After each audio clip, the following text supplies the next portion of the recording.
this great nation.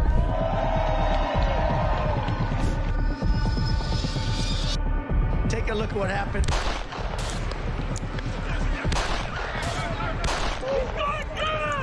I immediately knew it was very serious, that we were under attack.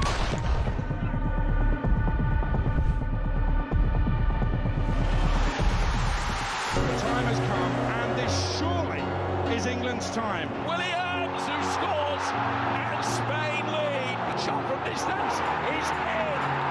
It is Cole Palmer. Low ball in on Farage, slides it in. An absolute killer of a goal. I agree with the protest, but I don't think the violence was anywhere near necessary. No, I mean, I don't think anyone, Nigel, would ever think that the violence was the answer at all.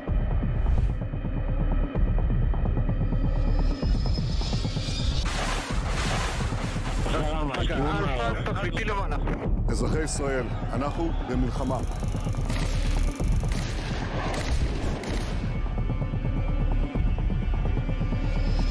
I probably took a bullet to the head because of the things that they say about me. If Donald Trump were president, Putin would be sitting in Kyiv right now. In Springfield, they're eating the dogs. The people that came in, they're eating the cats.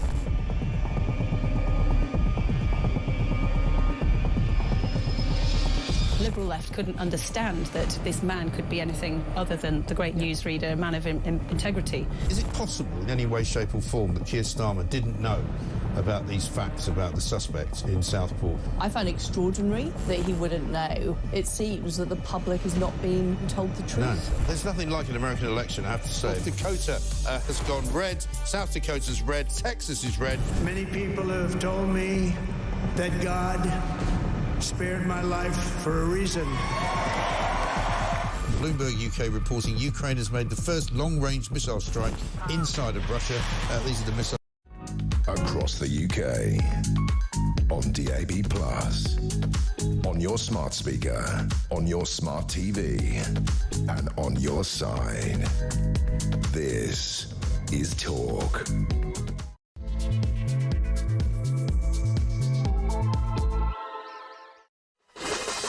Good morning and welcome to Morning Glory. It's come out to very nearly 3 minutes past 6. The sun has not yet risen, but we have, and we're here for your delectation. We've reached the end of yet another week in what can only be described as another extraordinary 7 days of madness in the political worlds of Washington, D.C., of Brussels, of London, of even Kiev, and even Moscow, you might say. We're going to tell you this morning about Donald Trump.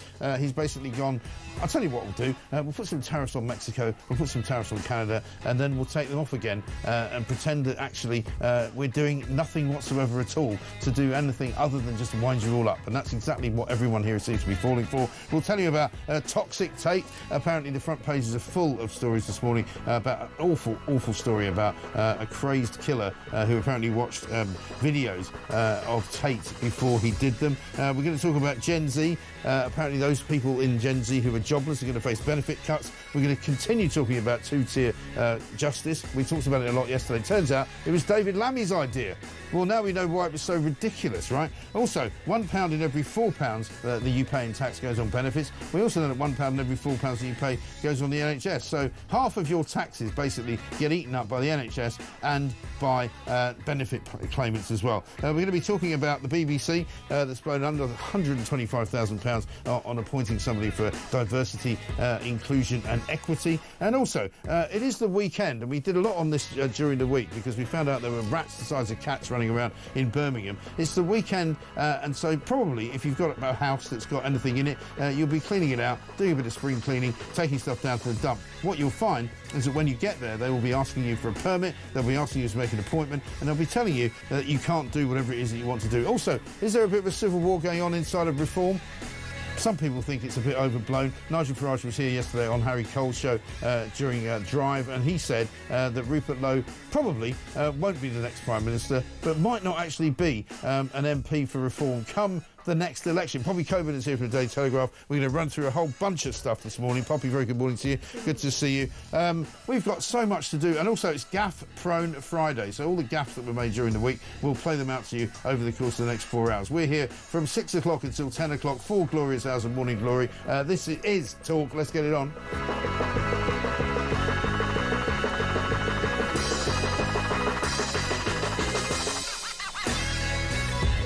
Welcome to the home of common sense, the one place where you get the truth, the whole truth, and nothing but the truth. Poppy, very good morning to you. Good morning. You're looking very fresh for this time of the morning, so thank you very much for turning up. It looks as though we've got a few different sort of stories on the front pages this morning. It's not all very much guided by anything in particular, but it's been quite a week, hasn't it? I mean, you must feel like me, working at the Daily Telegraph. Every day you come in and go, well, you're really quiet today. It hasn't been quiet for a long time, has it? Absolutely. I think, arguably ever since Trump became president again, right? Because this is clearly the story that's dominating this week. Every single statement that Trump has made, or let's be more accurate, every post he's put on his social media account, I think the entire world has been running around like headless chickens trying to catch up with him. And we can see today, I mean, these stories about these tariff supposedly reversals. I mean, this is just classic Trump. It is. It's like, what happens if a troll became leader of the free world? He loves it. I mean, only yesterday I was talking to Professor Anthony Glees, talking about how terrible Trump is. He was saying how these terrible tariffs are going to wreak havoc on the stock market. They're going to make prices go up in America. We've already seen 20% rises in the cost of cars and all the rest of it. And of course, what he does is he threatens something, and then he just pulls the rug at the last minute. Right, he's and a deal everybody maker. keep falling for it. Yeah, he's a deal maker. And if you look at the stuff he was doing before he got into politics, he hasn't been a politician his whole life. He's a guy who made deals. He made deals in New York in real estate. And that was all about basically pulling the wool over people's eyes, acting like a tough guy. I mean, do I think it's a great idea to put massive tariffs on your allies? I wouldn't do it myself. But he's won, hasn't he? He has. He's got what he wanted. And that's exactly what seems to be the case. And when he was doing all of that real estate sort of bargaining in New York, I was living there. I was there in from 1983 to 1992, which is sort of peak Trump of when he built Trump Tower and all that. And he was dealing with the mafia. Right. Because the mafia were the people who you had to talk to if you want to put a building up in New York. They were the guys that controlled the Teamsters Union. They were the guys that controlled the scaffolders. They were the guys that controlled, they used to have a thing called the window tax. So that it wasn't like here when you had to sort of block out windows. But basically, depending on how many windows you had in your high-rise, they would charge you a fee.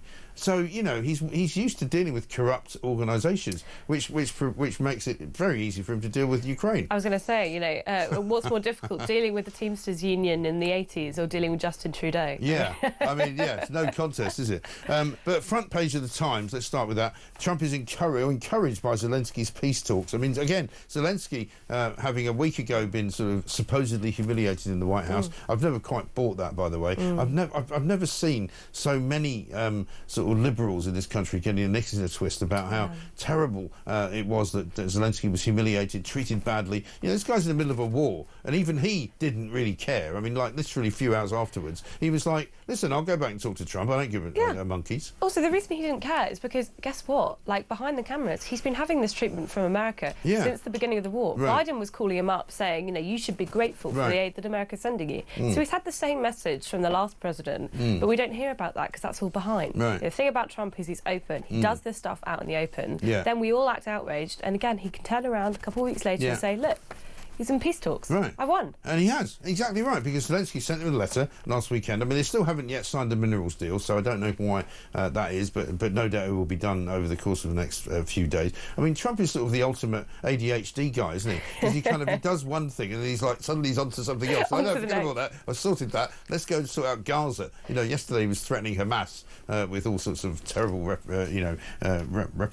reparations if they don't do it. But so it looks as though there will be some kind of sit-down at some point, I presume, over the next few days and maybe the next week. But basically, this is Pete Hegseth looking at John Healey over in the United States of America. But one of the things that we found out, and I don't think we've got the clip yet, not quite ready, but John Healey, who's over there from the Department of Defence, has more or less kind of let the cat out of the bag, that the only reason that Starmer sort of pretended to be the saviour of the world was that Trump basically told him to do it. Yeah. Yeah, I mean, again, this whole minerals deal was being done off the back of what Keir Starmer was pushing him for, right? He thought that was how he was going to act as a bridge between Moscow and Washington, right? He was going to get in between and make that relationship, which is actually why Peter Mandelson was making those comments, where everyone was going, Peter Manderson's gone rogue. Yeah, he's gone off message. I mean, sorry, is Peter Mandelson a guy that we think acts independently? Yeah, he's Starmer's lapdog. He was doing what he was being told to be.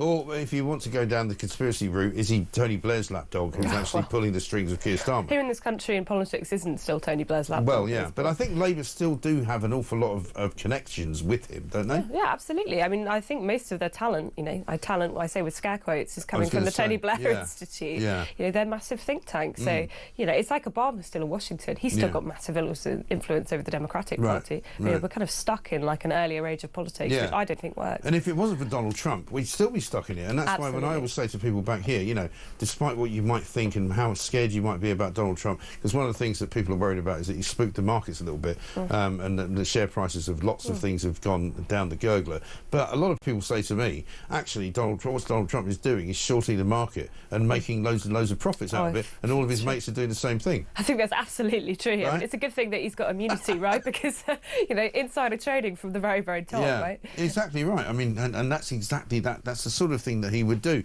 Speaking of which, the Telegraph, your paper, has got pension fund giants boycotting UK arms firms. This is kind of the denouement, isn't it, of the wokists? The final, sort of death cry as they shuttle off into oblivion. Some of Britain's biggest pension firms have been accused of blocking plans to boost defence in the wake of the Ukraine war because they refuse to actually invest in arms manufacturing. It's just one of those things where they used to do divestment on environmental grounds. So they said, we won't work with any of these fossil fuel companies. Now we won't work with anyone making the weapons we need to keep the country safe. But since when is a pension fund like a kind of woke activist institution? It doesn't make any sense. I thought all these people working there were like relatively normal people. But it's clearly activists. No, they're not. All they have to do is make a phone call and these people are running scared. But guess what? The world has changed. DEI is over. It's certainly over where I think it originated in America. The UK cannot be playing catch up for the next couple of years. This is not the sort of thing that is acceptable from a pension fund. It's unpatriotic. There's no reason why you shouldn't be working with arms firms. No, exactly. But the problem is, I think, is that outside of the public sector, mostly DEI is dead in Britain as well as in America. The public sector is keeping it alive. We see the BBC still doing it, the NHS still doing it. But it looks as though also some of these big, corporations in Britain, which are based here, are also still kind of wedded to it because they've been very clever at sort of somehow honeycombing all of their organisations with these, Gen Z kind of, holier-than-thou types who just think, oh, well, we don't want to, get involved in that. I mean, I've got a pension and I get asked a question every year, a questionnaire to be filled out, and every year it says, do you have a problem with ethics and investing? And I'm like, no, I don't actually. My pension fund. I would like the money to make as much money as possible because that's what it's for. I don't really care what the companies do. But some people do, and I think I wonder whether Britain is alone in this, and I wonder whether Britain is the only country that has this kind of problem. I worry if we're going to be the last holdout of this ideology. I mean, I think as well, the people that end up working here, we all laugh at these people who are doing gender studies, undergraduate degrees. You go, you're never going to be able to get a job when you graduate. But I mean, clearly they are. They're getting a job, they're not changing their politics, they end up working in these big companies, and they've never been elected, and yet they get to dictate the way that our culture is essentially directed, right? And they control these vast pots of money. I don't really believe people believe in this. Do you think the average person in Britain cares? I mean, no. I take it as a sort of a London thing, where you sit and you stand in lifts in parts of London, or you hear conversations on the underground, or you hear conversations on buses and things like that, and you can't quite believe that these are real people. And if you go to any other part of Britain, you just don't hear those conversations at all. But you've got these kind of, very cosseted, usually I would say sons and daughters of reasonably wealthy people who have got jobs which don't make them very much money, and they've got these kind of ideals that they wish to impose on everybody else. You kind of go, get in the real world, man. Yeah, I think when you get the bus and you're in Stoke Newington or Hackney, and then when I go back home to Essex, it's like not very far away geographically, but they are two completely different worlds. Exactly. Because in one world, the person's got a real job, and the other, they're like a freelance graphic designer for some woke. And I only do it like sort of 2 days a week because I need to have a good work-life balance, mental health, and luckily Mummy and Daddy are taking me on holiday paying for my rent to Verbier, during the ski season, and we're off to the south of France in the summer. I mean, it's pathetic, and I just think real people don't recognise any of this. No. Well, again, I think it's tied into, at the end of the day, times are tough. Everyone's being told to tighten their belt again and again and again, and we actually feel the financial consequences of stuff like this. This isn't empty virtue signalling. Like, this is actually affecting the money people have in their pension pots at the end of the day. So it's easy for these people to turn around and say, I'm doing an ethical policy, but for most people, the pension's a lifeline. You know? The government can't actually stand in and do anything about the pension anymore. They've cut the winter fuel allowance, certainly. God knows what it will look like by the time I have my pension. So I mean, if I were you, I would say don't rely on the state pension, because it's not going to help you in any way, shape or form. Make sure you've got your own. Speaking of which, let's talk about front page of the Sun and the Mail, both of them going on this horrible story about the Crossbow killer Kyle Clifford, who was apparently influenced by toxic misogynist Andrew Tate, is what it says on the front page of the Sun. He really, this is a horrible, ghastly story, and this guy clearly is incredibly, fixated on all manner of things. But he apparently searched for Tate's videos before murdering his ex Louise Hunt, her mum Carol, and his sister Hannah. He's an ex-soldier. He was found guilty at Cambridge Crown Court, and this is another case where he didn't turn up. And I think we've got to do something about this, because he refused to appear in court. And I just think that, we've had this conversation before about various other people.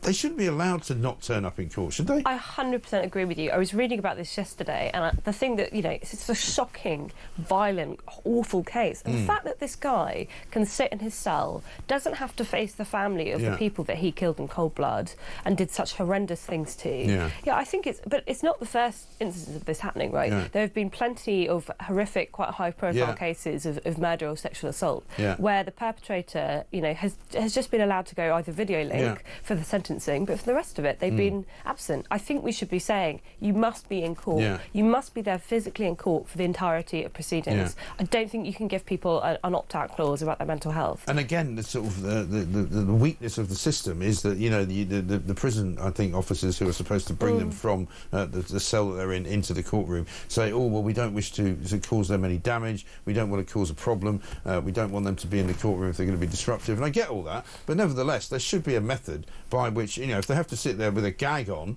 with the handcuffs, make them do that. I would make them do that. Justice must seem to be done. They have to be there.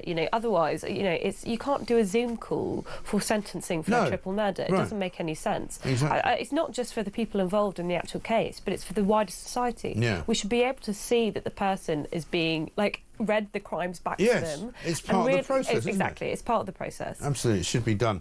We've got lots more to do. We've got John Healey to hear from. We've got Farage and Rupert Lowe. Is there a big row going on inside of Reform? But it is Gaff Friday, so let's get a gaff. First up from Julia Hartley-Brewer. Let's go straight to the phone lines. 8344 499 1000 is the number to call. Alan has done that. He's in Salford. Hello, Alan. Hello, Gloria. Good afternoon. All right. Did you call me Gloria? Oh, sorry, Gloria. I love that. I could be a Gloria. I could be a Gloria. Was it because all the holidays? Was that a Gloria Hunniford mention? All the holidays? No, I don't even like the woman. It's not that song Gloria from Flashdance, but I mean that's a very old reference. Sorry about that. My apologies. 18 minutes past 6. Poppy Coburn is here. We'll tell you all about all the other big stories that are going on, including what's going on inside of the NHS, and of course what's going on with the Pope as well, who's apparently sent a very nice message to the people who've been praying for him. We'll bring you more on that coming up after this.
We are not a protest party in any way at all. That is utterly wrong. Utterly, completely wrong. We are an entirely positive party. Come to any reform event and the positivity, the energy, and perhaps you should come to one or two. I've been. I came to your one in Birmingham. There were fireworks. Well, look, do you know what? If I've got a following out there, that's a good thing. If I hadn't, we wouldn't have won any seats in Parliament at all on the 4th of July.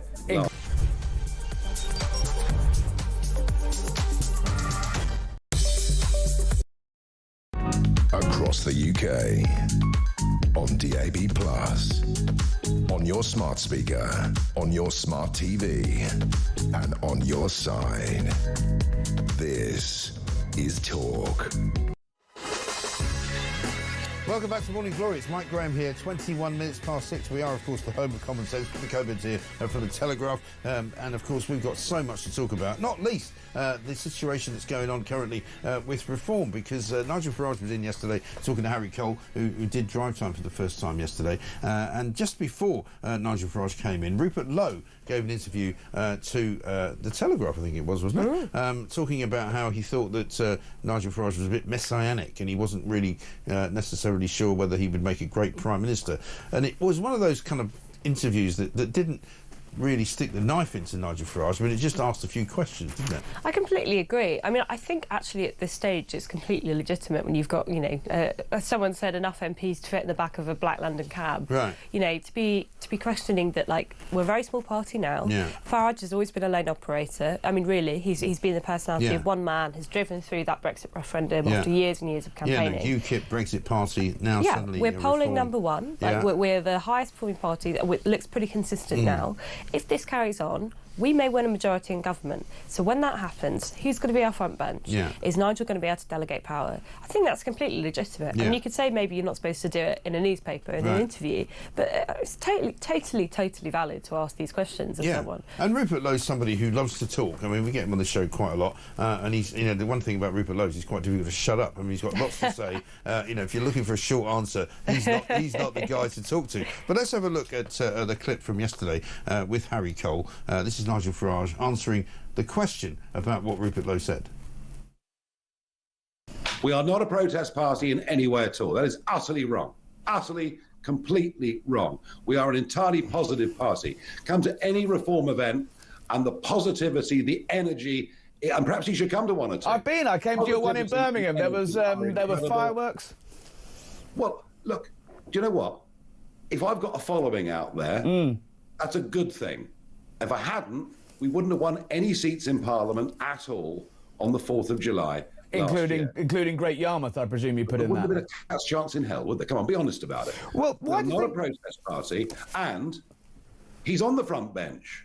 Yeah. So what's he talking about? But with only 5 people, you can't really have a shadow cabinet, can you? Well, you can fit the whole shadow cabinet in a taxi, can't you? So we've got a lot of development to do, but we're absolutely not a protest party. And you know something? If you saw the level of development we've undergone in the last 8 months, we've created a constitution for the party. We've changed the share ownership and structure of the party. We've set up 400 branches around the country. Yeah, some are embryonic. And right now, within 10 yards of me, we are working hard to get 1,500 vetted candidates into the field for the English local elections on the 1st of May. So why is Rupert Lowe going public with these comments? There's not something better to be had behind closed doors? Well, perhaps he wants to be Prime Minister. Most people in politics do. You know that, Harry. Half the House of Commons... I know you want to be Prime Minister. But half the House of Commons think they should be Prime Minister. Have you had a word with him? His comments are wrong. His comments are wrong. We are making gigantic strides. You told him to wind his neck in then?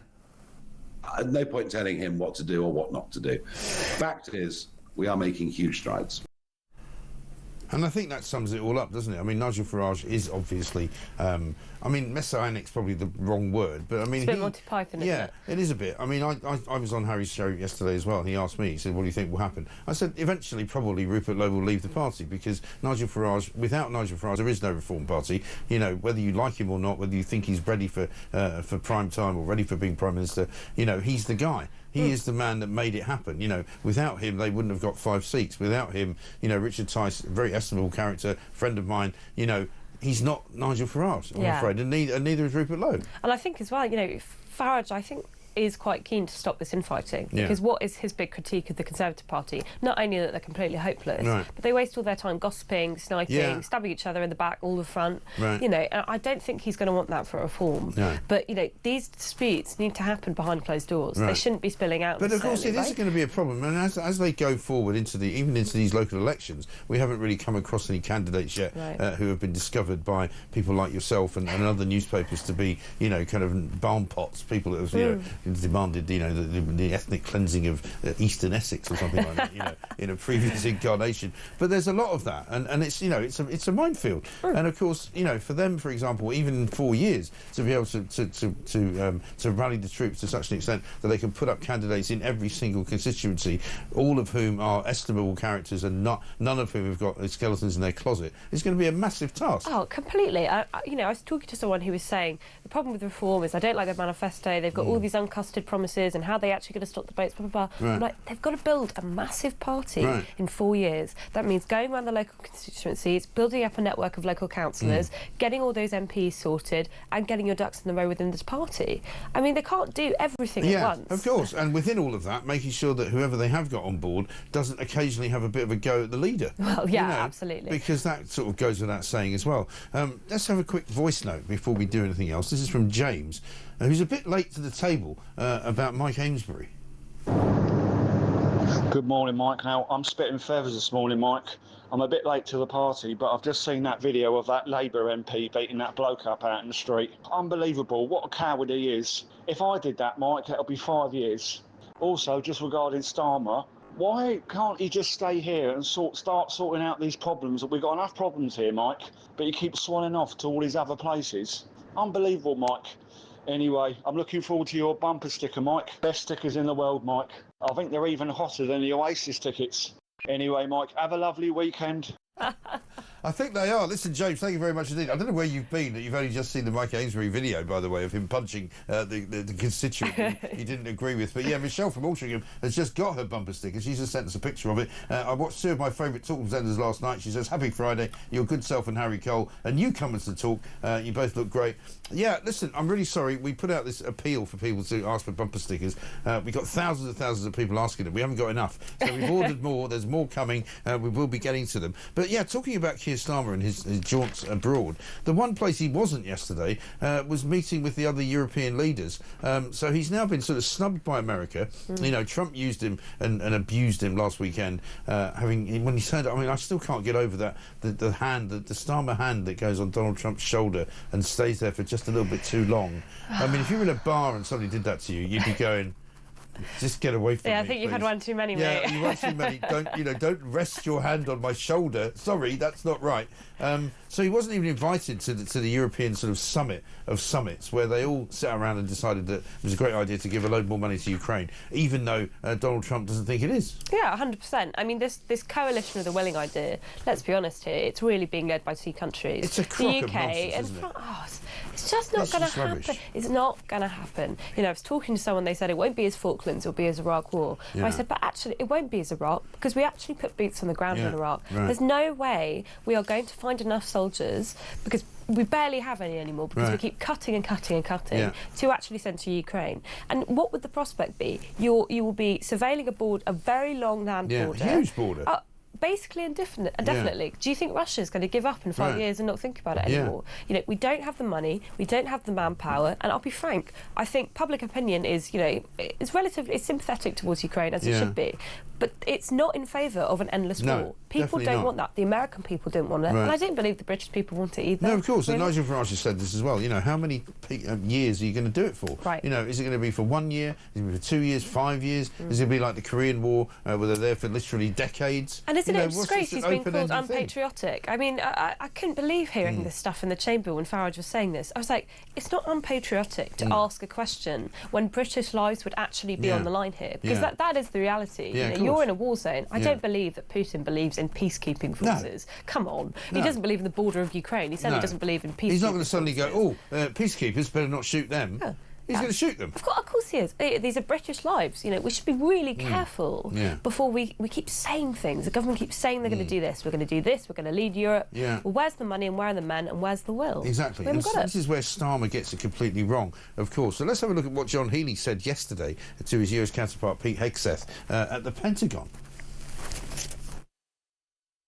Last met last month in NATO, and then you challenged Europe to step up. You challenged us to step up on Ukraine, on defence spending, on European security, and I say to you that we have, we are, and we will further. And last week, the British Prime Minister announced the biggest increase in defence spending since the end of the Cold War, and we will go further. You also asked the UK to step up on leadership on Ukraine alongside the US. And indeed, you were with me when we had the 46 nations round the table at a week's notice at the Ukraine contact group. I mean, it all sounds a bit pathetic, really, doesn't it? He's not exactly charismatic, is he? He's really not. You asked us to step up, and we did, and we will. You asked us to do this, and we did it, you know. So, I mean, I mean, the special relationship, to all intents and purposes, to me, seems to have disappeared down the gurgler quite some time ago. I mean, it was always, let's be honest, it was always basically fake. It's been fake at least since the 1990s. Yes. But now, I mean, America openly being like, we're done. Yeah. We're not, like, our strategic interest is in Indo-Pacific. We care about China. We were in a great power rivalry with China. We've looked after Europe's defence for a long time. We've told you that we want you to rearm for years and years and years, and you haven't listened. Yeah. So now, like, we're pulling the plaster off, and it's going to hurt. But it's your job now. Yeah. And Europe is still running around saying, well, we're going to get a US-backed security guarantee. Yeah. Have you heard what America's saying? Yeah, they're not listening, They don't are they? want that. No. They don't want to do that. It's not going to happen. Right. So this whole European convention, I actually don't blame Starmer not turning up at this. It's a waste of time. It's a talking shop, like so many other things that are happening in Europe. Yeah, but hang on, you say it's a waste of time for him, but usually he would want to be there because, I mean, on Sunday he had his very own kind of, you know, Euro summit where he thought he was doing the great thing of being the bridge to the United States of America, which of course he wasn't. No, of course he's not. It's all this performative nonsense, isn't it? Exactly, and I think they don't realise that that's not the way politics should be done anymore. You know, the meaningless statements, these incredibly dull press conferences where no one's actually listening to what they're saying. You know, like, speak openly, be clear about the reality, be honest with the people about what we can do. Don't just speak in terms of, like, these imaginary deals, and which just mean also nothing. platitudes. You know, we stood up on Sunday afternoon and was like, we stand with Ukraine, and you go, well, right, and for how long? Yeah. Well, as long as it takes. Well, that's not a policy. You can't just say for as long as it takes. The British public won't stand for it, and the reason Trump is doing what he's doing is because the American public will no longer stand for billions and billions of dollars being sent to Ukraine, a place that they don't even know where it is. Right. For what purpose exactly? Exactly. You know, he's not a great wartime leader. No. You know, what people forget about figures like Churchill is that they were speaking from a position of knowledge and real conviction. I just think Starmer's like play acting. Yeah. He's going through the motions. I think he feels he's got to say it. I don't really believe anyone in that cabinet thinks this is real.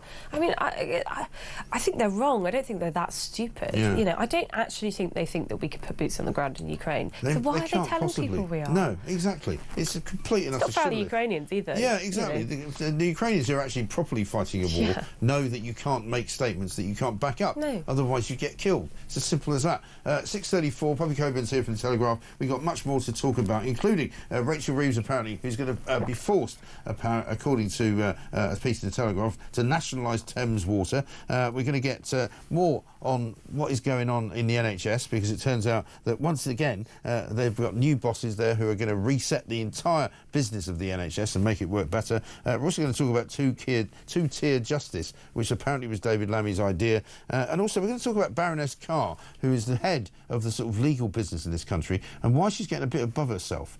Let's see what's going on. This is Morning Glory.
across the UK.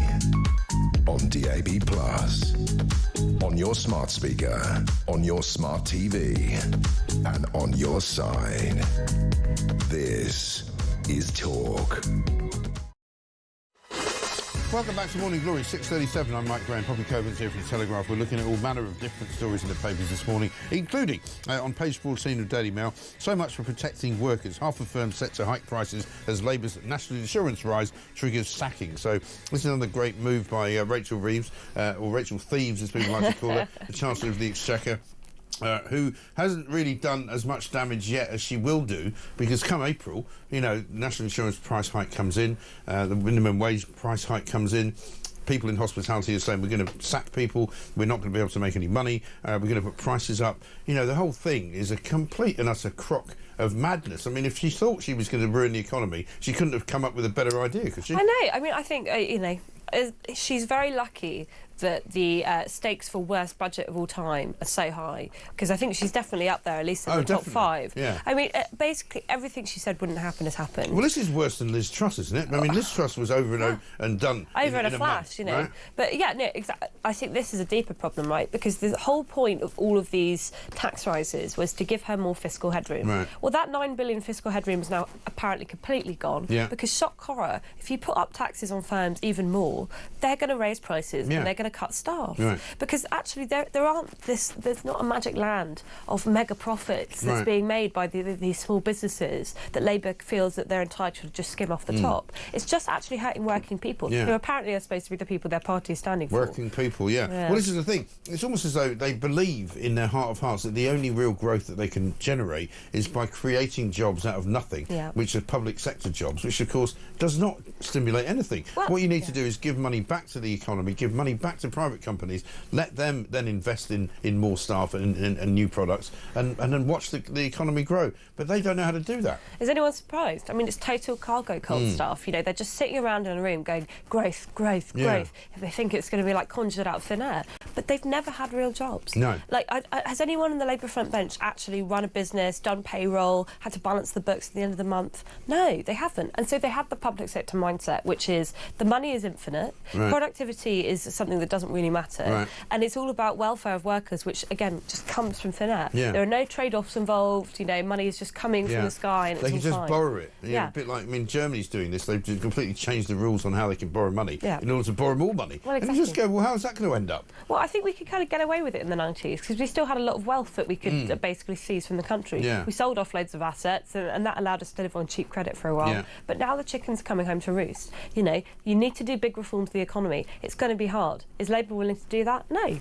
She proved that in her budget. No. They're just going to carry on the same tax and spend model they've done before. It doesn't work. And they're not learning from their mistakes. But one of the things we like to do here on a regular basis is embarrass Keir Starmer. And here he is talking about how wonderful it was when he appointed Rachel Reeves, not because when she was an Rachel Reeves intelligent stands woman. up, she will be making history. And I can tell you, young women and girls across the country will be watching, they will look up, and they will notice.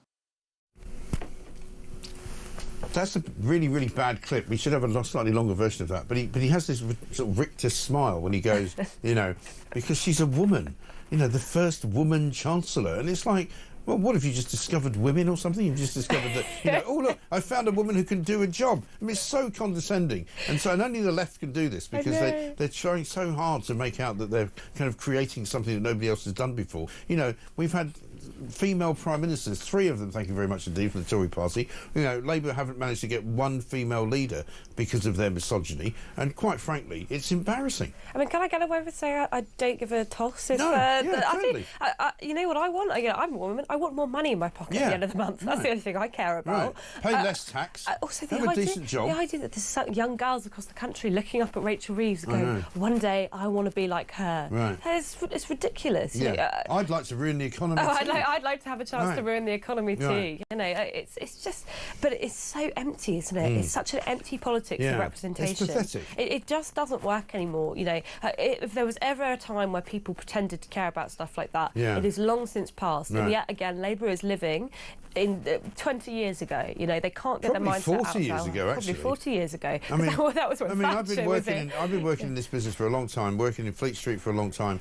You know, there've been very many women bosses that I've had. You know, incredible women columnists, incredible women reporters, war reporters. You know, the idea that Keir Starmer thinks it's extraordinary that he got a woman as a chancellor is really, actually, quite sad. Oh, it's weird. Do you remember that video as well that Rachel Reeves posted? I think they ended up taking it down because she got so much abuse on social media. But it's her walking around number 11 and just looking up at all the portraits of the former chancellors and going, and now there's me, a woman. It's like Yvette Cooper changing out the portrait, was it, of Nelson to a picture of her own face that looked to have a halo in the background. Who do these people think they are? I know. What have they actually done? Well, that was the other thing that really peed me off at the weekend, where Starmer said to Donald Trump, really good to see that you brought Winston Churchill's bust back into the Oval Office, you know, because obviously he's one of our heroes. He actually removed Winston Churchill's painting portrait from his own office in London. You're going, what? Exactly, to replace it with portraits of the people that have worked in his party, who have achieved,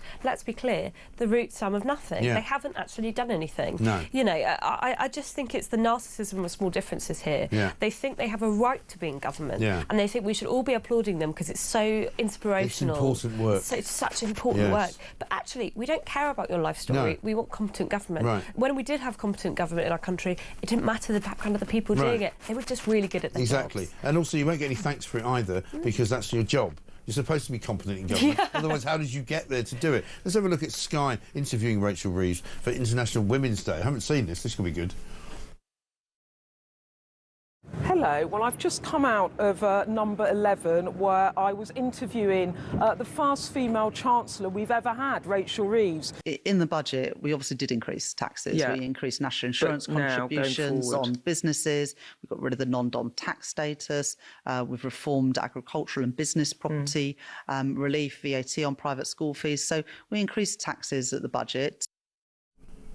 What a woman. I mean, what can you say other than being inspired by that? You know, we increased what's taxes she in the talking budget. about? Oh, I think I'm going to start crying. Great, I know. It's such an emotional moment for women. I mean, it's just pathetic, isn't it? Absolutely ridiculous. And, of course, in the Mail again as well, it says, Chancellor Sprague's statement coming at March the 26th, she's hinting that there may be more tax rises after she previously refused to rule them out. I mean, you know, who do they think they are? As you said, you know, they just keep milking the public to fund their ever-increasing sort of gluttony for spending money on things that we don't care about. Well, spending money on the people that vote for them, let's be real. I mean, I think they've won this massive majority in the election because the people were so sick to see the back of the Tories. And what have they done? They've managed to basically alienate most of the country within half a year.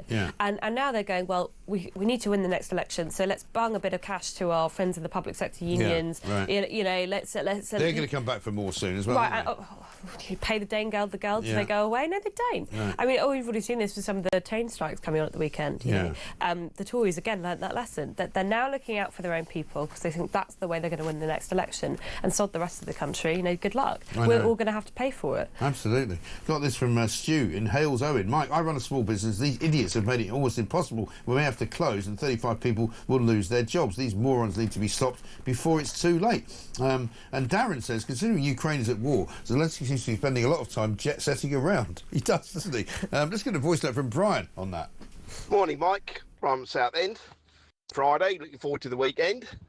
On Starmer again, you know, who the hell does he think he is, calling this big summit of European meetings, leaders for their meetings, to discuss what's going to go on in Ukraine and, you know, the defence stuff and all that, you know? Who the hell do you think he is? Does he not actually understand the reason? One of the reasons Russia invaded Ukraine was the NATO trying to get into Ukraine, or Ukraine trying to get into NATO, and they don't want it. So his idea of putting boots on the ground for some peacekeeping force is never going to happen in Ukraine because Russia won't have it.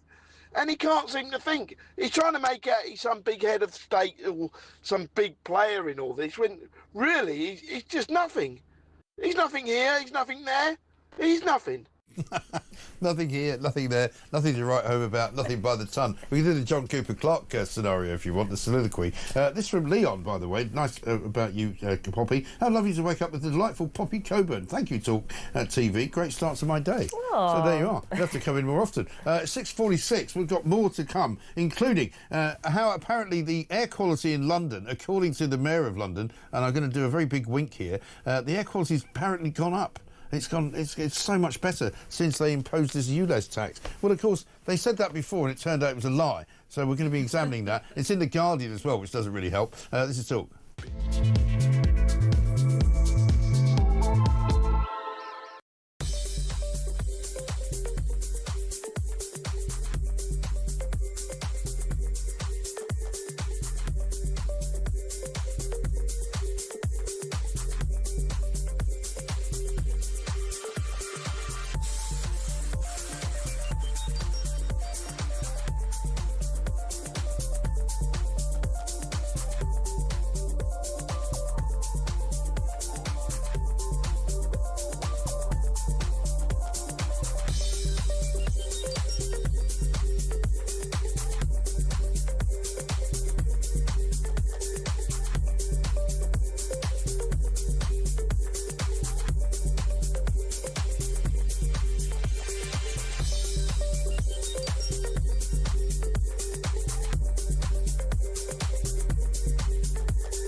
You could have turned that into something like the entire world was actually wanting to expect Meghan to do the right thing and pull her head out of her you-know-what and make amends. And at least with her father, this would have been a great opportunity, a special guest on the season premiere, and she could sit there and make her dad one of those rainbow fruit hats or whatever the things. I mean, it looked like a clown's hat, but Dad would have enjoyed that.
across the UK, on DAB+, on your smart speaker, on your smart TV, and on your side. This is Talk.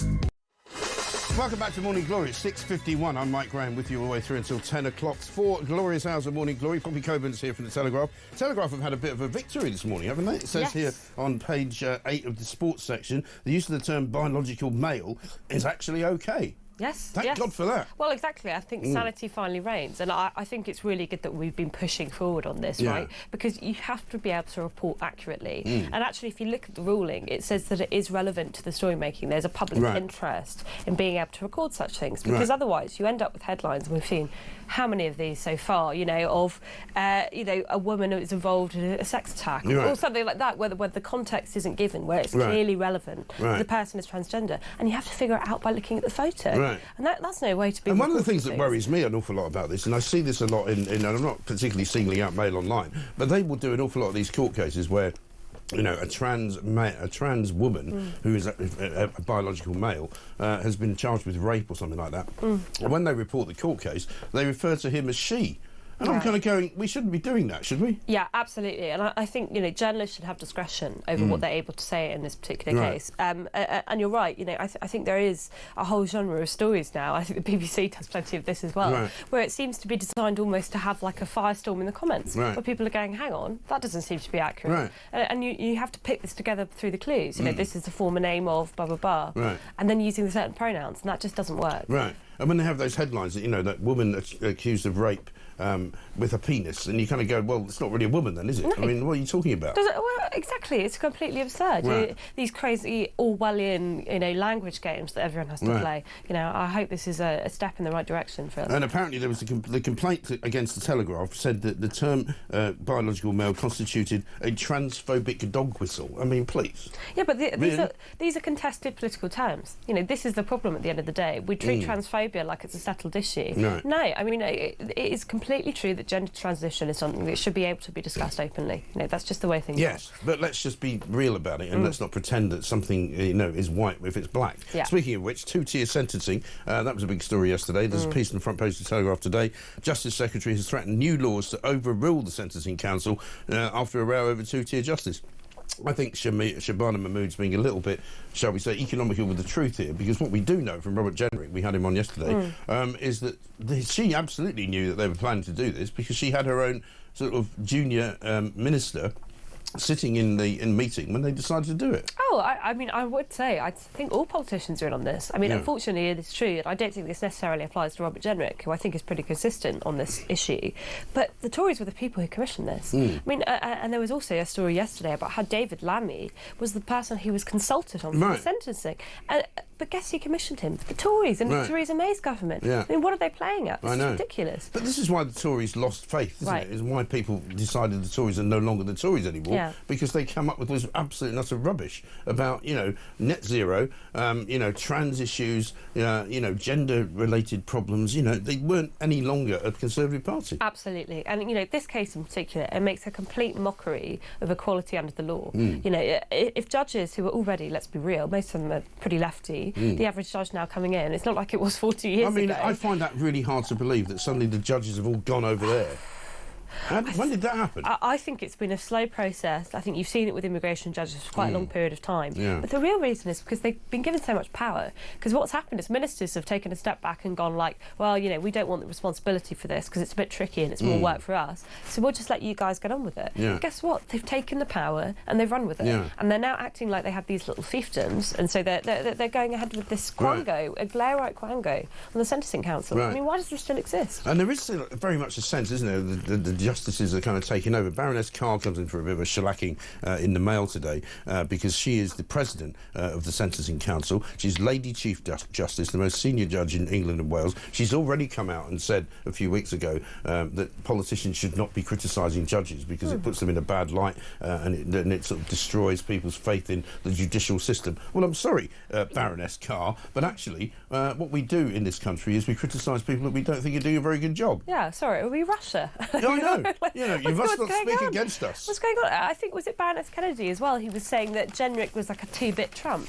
Right. It is completely legitimate for politicians to criticise judges. Of course it is. I mean, that's literally our unwritten constitution, is that the two are supposed to be working together hand in hand. The idea that they're now aristocrats who are completely beyond reproach, they've made a bad decision here. Right. This is not a popular decision. It's a very contentious one. It's political. They raided into the political question. realm. We should be able to say, that's wrong. You're not allowed to do that. We disagree with that. The idea that they can't be touched is just ridiculous. I know. You must not criticise it. I mean, next you'll get Keir Starmer saying you must not criticise the Prime Minister. He's doing his very best to save the country. I know. Well, he actually feels like that. In fact, there's a question here. Let's get a voice note from Perry. Morning, Mike. Just a quick question for Keir Starmer. Is your son going to be enlisting and fight for something that you so passionately believe in? Or is it just other people's sons and daughters that you're willing to send to the front line? And as for Lindsay Hoyle, eating at the best restaurants, flying first class, drinking the most expensive wine on the menu, it's my taxes he's blowing.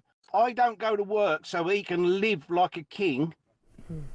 Exactly right. He shouldn't be living like a king. I mean, that's another big story that we had this week. Lindsay Hoyle travelling around the world, supposedly representing British parliamentary standards, Of course, I'm sure they're desperate to see him in the Cayman Islands and Singapore and Jakarta and Jordan. The Four Seasons in Jordan, very nice hotel. The Shangri-La Hotel in Singapore. I mean, I think he was at the some hotel and spa in the Cayman Islands, which comes in at about 700 quid a night. Nice work if you can get it. Very nice work if you can get it.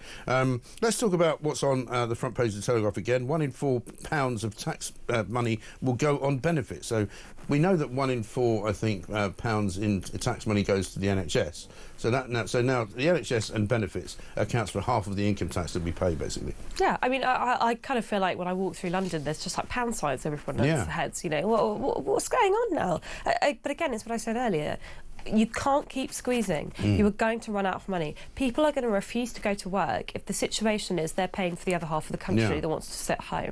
That is not fair. I completely believe, if you're born with a severe disability, you can't live on your own, you should be allowed to live relatively comfortably. That's what the benefit system's for. You shouldn't be living better off than people who are having to go to work every day. No. And Labour is talking a lot of, big words about how we're going to crack down on the welfare bill.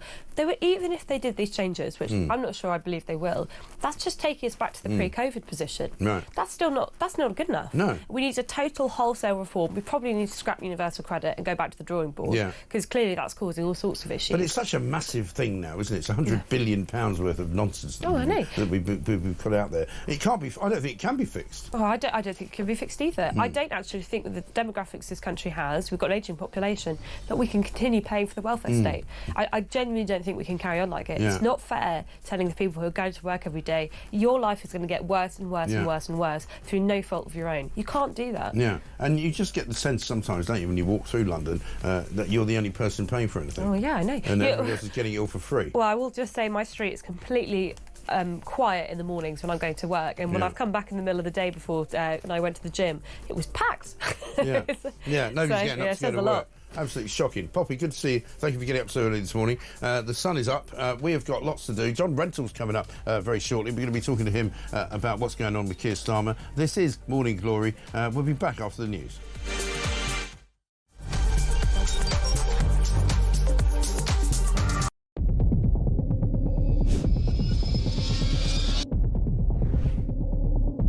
I spoke with His Majesty the King to request the dissolution of Parliament, and we will have a general election on the 4th of July. I have just returned from Buckingham Palace to form the next government of this great nation.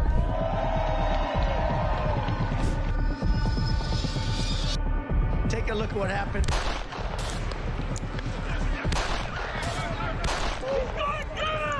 I immediately knew it was very serious, that we were under attack.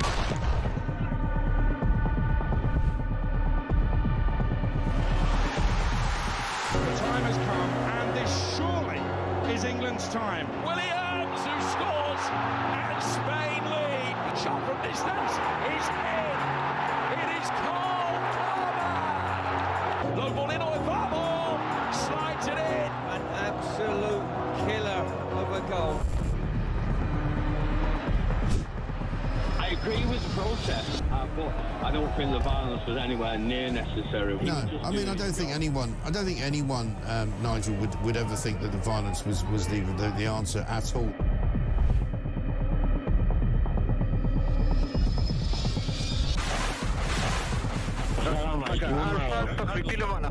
אזרחי ישראל, אנחנו במלחמה.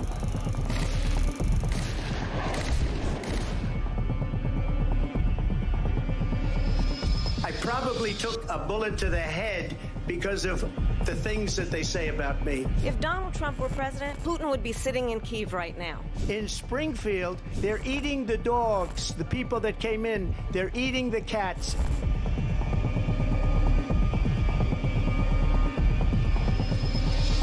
Liberal left couldn't understand that this man could be anything other than the great newsreader, a man of integrity. Is it possible in any way, shape or form that Keir Starmer didn't know about these facts about the suspects in Southport? I find it extraordinary that he wouldn't know. It seems that the public is not being told the truth. No, there's nothing like an American election, I have to say. North Dakota has gone red, South Dakota's red, Texas is red. Many people have told me that God spared my life for a reason. Bloomberg UK reporting Ukraine has made the first long-range missile strike inside of Russia. These are the missiles that Biden has approved for the use. Across the UK, on DAB+, on your smart speaker, on your smart TV, and on your side. This is Talk.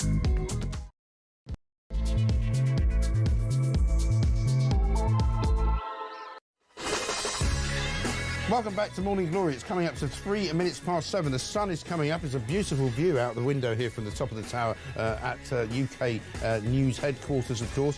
Here we are with another Friday coming up. We've got lots and lots of gaps for you today because we're going to try and keep you entertained as well as informed this morning, because at the end of the day, if you haven't got something to laugh about, you'd literally be crying into your socks every day, wouldn't you? Because it's so bloody dreadful. This government is about as bad a government as I can remember in the history of time. We're going to be talking about it this morning with James Price, former government advisor, of course. Donald Trump is apparently encouraged by Zelensky's peace talks idea.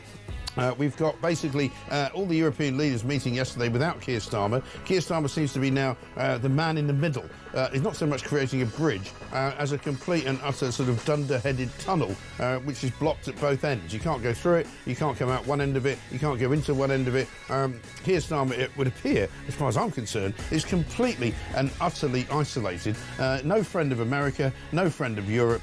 So his kind of massive move last weekend to become this Henry Kissinger of the peace talks over Ukraine has backfired massively, and instead this morning we're not talking so much about Ukraine, but we're talking about two-tier Keir policing, two-tier Keir justice. We're talking about how the benefits business in this country needs to be curtailed, but nobody knows how to do it. National insurance rise that Rachel Reeves is going to bring in April is going to bring more job cuts and going to bring more and higher prices, and it's all going horribly wrong for the Labour government. 0344 499 1000 is the number. Let's hear what you've been saying to us already this morning. Morning, Mike, from Southend. Friday, looking forward to the weekend. What is all this nonsense that you can't get these scumbags into court? Good morning, Michael. Great show, as always. Morning, Mike. Just a quick question for Keir Starmer. Is your son going to be enlisting and fight for something that you so passionately believe in? Yes, I think the answer to that is absolutely not. We're going to be talking as well about what the European Union is promising in terms of huge defence spending rises that they want to do. We're going to be talking as well about whether there's a bit of a rift in the Reform Party, Rupert Lowe versus Nigel Farage. Some people think Nigel Farage shouldn't any longer be the leader. I think they're wrong. Some people think Rupert Lowe is the future. I think they're also wrong about that, but we'll explore all of that. Also, according to a piece in The Guardian today, air quality in London has been improved because the Ulez fines are suddenly working. I don't know about you, but the last time we heard that story, it turned out to be made up and turned out to be completely and utterly wrong. And so we'll be investigating that as well. Also, £1 in every £4 of tax goes to people on benefits. Now, if that doesn't make you absolutely sit up and start wanting to run around the room like a crazed dervish, I don't know what will. 0344 499 1000 is the number. This is Morning Glory. Let's get it on.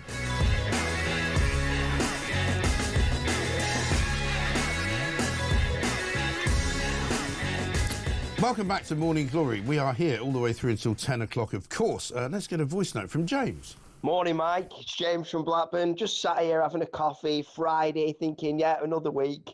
And then you go and show that clip of Starmer with his pride that she's a first woman. Oh, my God.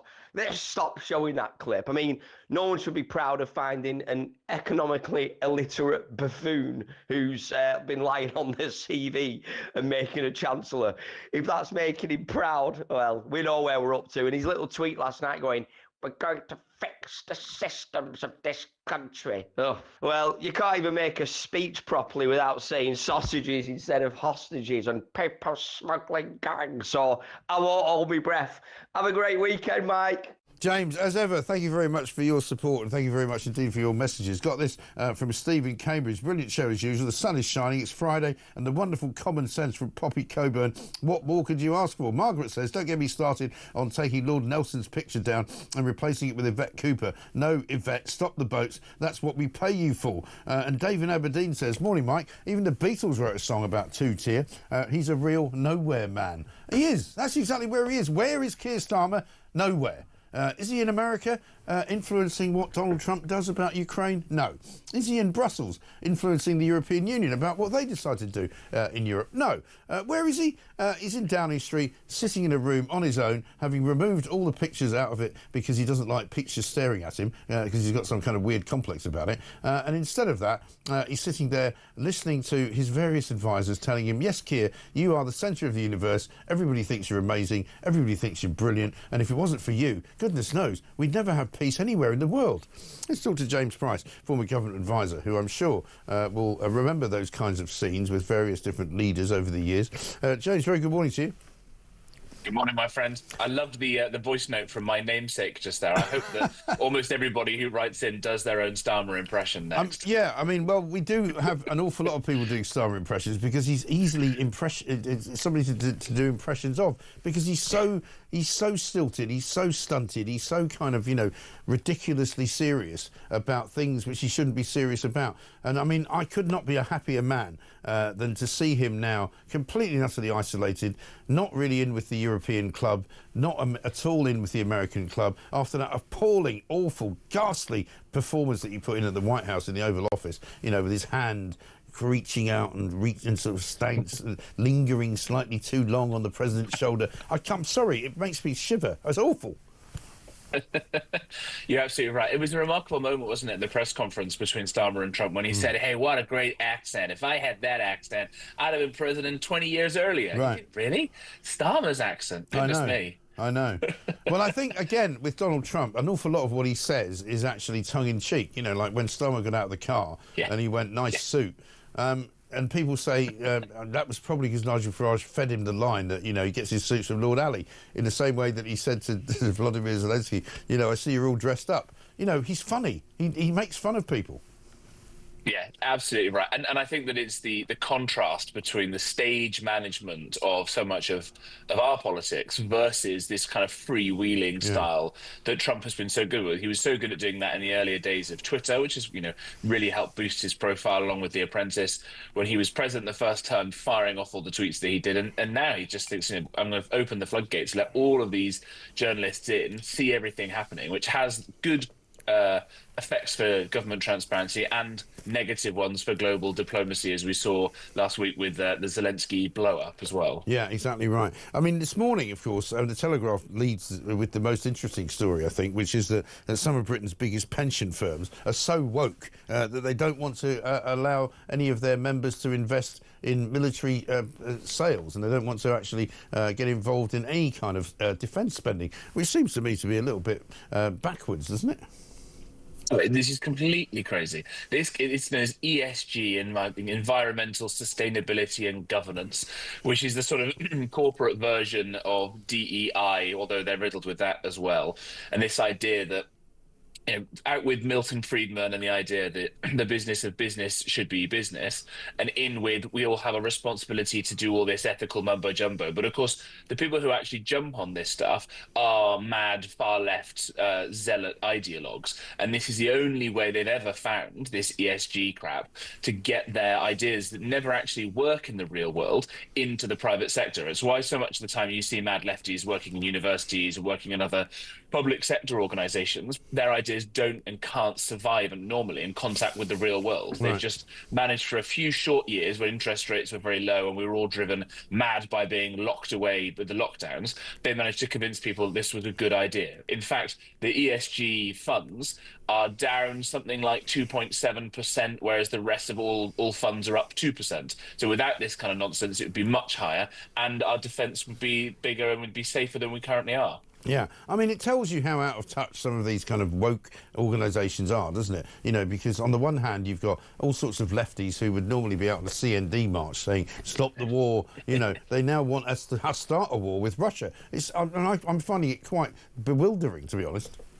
Yeah, I think you're right. I think it's a broader problem we've got. The what would you call it? The current thing, whatever the topic of the day is, becomes almost instantly a partisan issue. I think we've seen that in the States because the Biden administration were there when Ukraine was invaded, and you could say that Ukraine might have been invaded because the Biden administration were pretty weak. But because Biden backed Ukraine, it's become a partisan issue on the right in America to be sort of anti-Ukraine and to mock Zelensky, who for all his faults is a war hero. And I think the same kind of thing happening here to some extent, that everything has to be a partisan issue. I mean, I'm even guilty of it occasionally. You'll be shocked to hear when I'm not quite sure what I think about a particularly complex thing. I go and see what all the mad lefties are screeching about, and if they're unhappy with it, it's probably a good thing. Exactly. I mean, whenever I want to know whether or not something that Donald Trump has done is a good idea or not, all I do is I check in with the usual suspects. You know, Anna Soubry, you know, Emily Maitlis, John Sopel, all those other characters that exist in the sort of the podcast sphere. Alistair Campbell, Rory Stewart, and if they're all against it, you kind of go, well, this must be a good idea.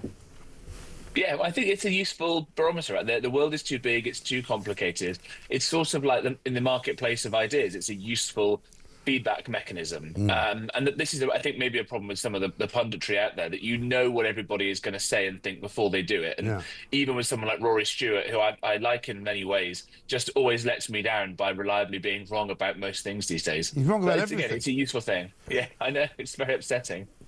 I mean, it's quite remarkable how wrong he is about everything. It's almost as though he has no clue that people actually remember what he said the last time he put something on Twitter. And now here we go again, as if this is the first time I've ever been on it. You know, but let's talk a little bit about the state of play in domestic politics as well, because you've got, you know, Angela Rayner currently lording it over the housing department, having spent 20 million extra pounds of our money on various consultants to try and work out exactly how to roll out the 1.5 million houses that she's going to build. It now turns out that she's not going to build 1.5 million houses because they haven't got enough people to build them.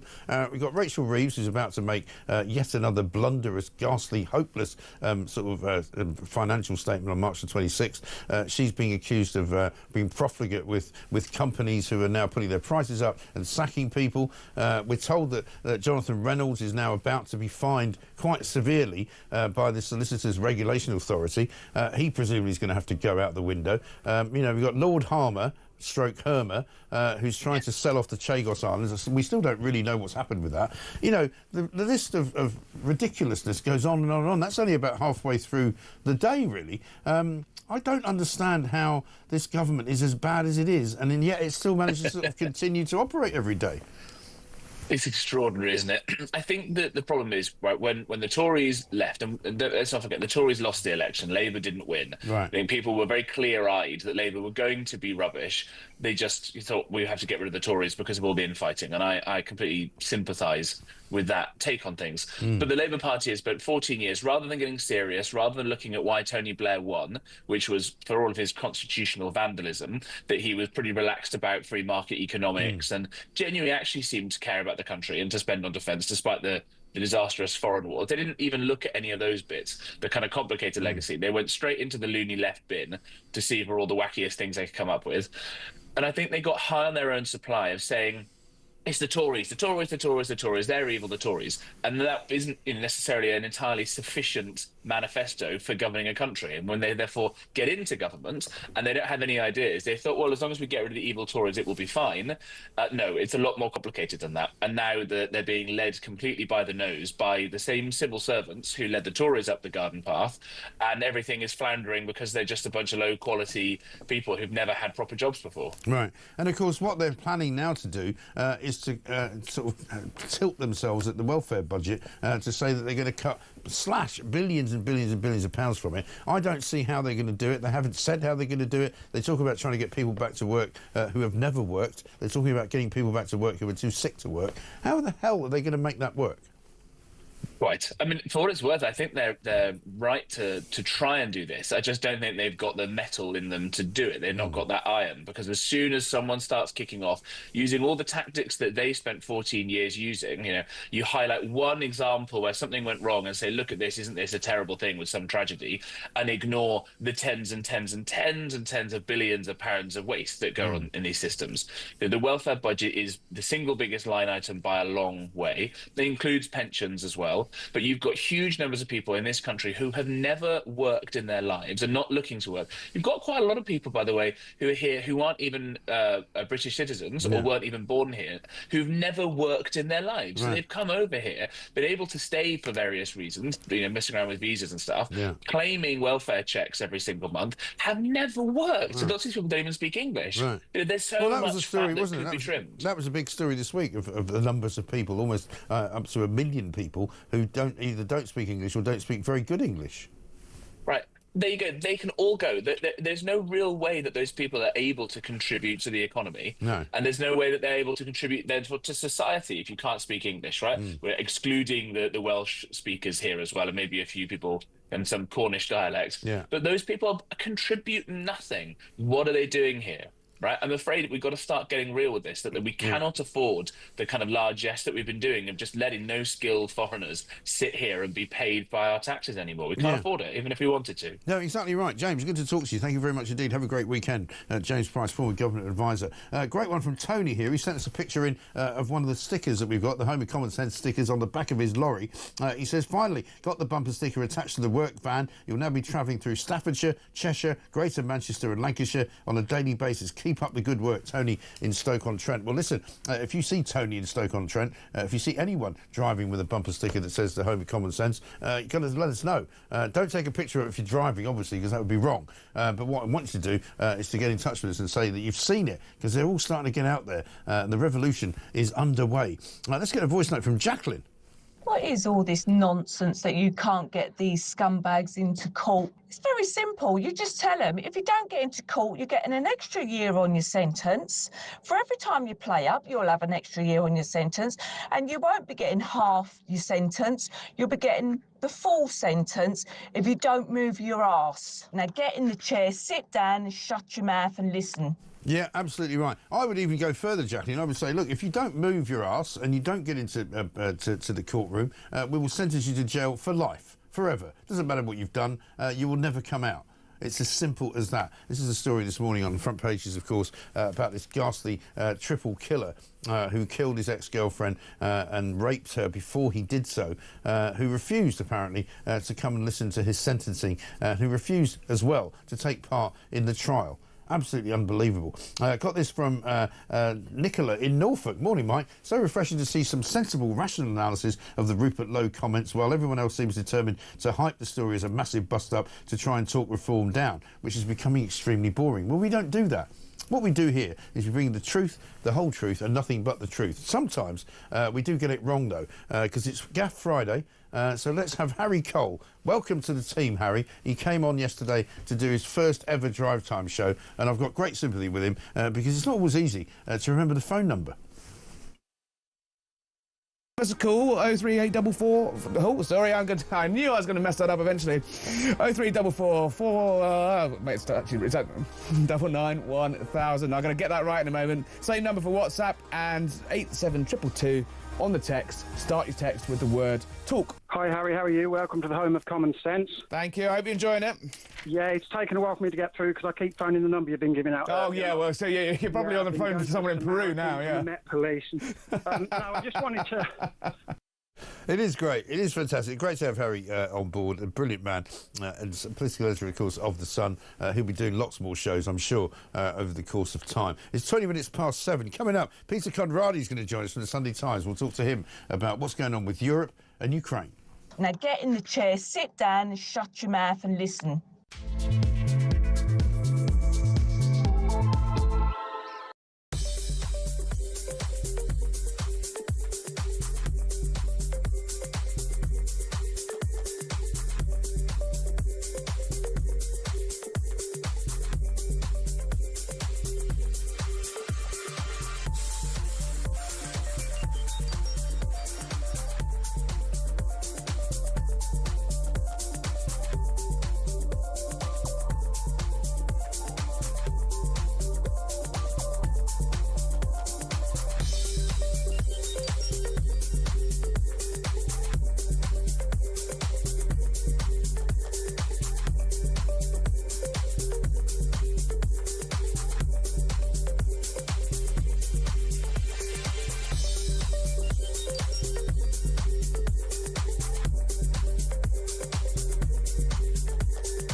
As Putin's eyeing up Trump and we're committing all sorts of pledges of planes in the sky and troops on the ground in Ukraine, it kind of, from where I'm sitting, looks like we are woefully underprepared for all of these promises we're making. We're writing cheques we can't cash.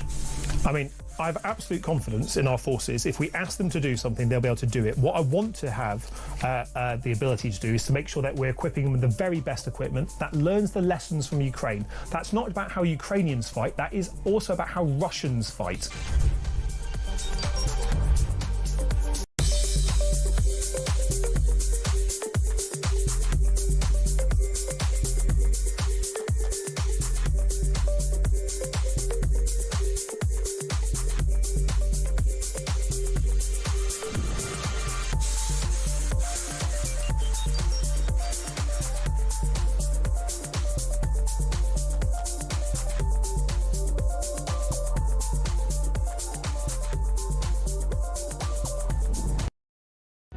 Across the UK, on DAB+, on your smart speaker, on your smart TV, and on your side. This is Talk. 24 minutes past 7. We've got some breaking news.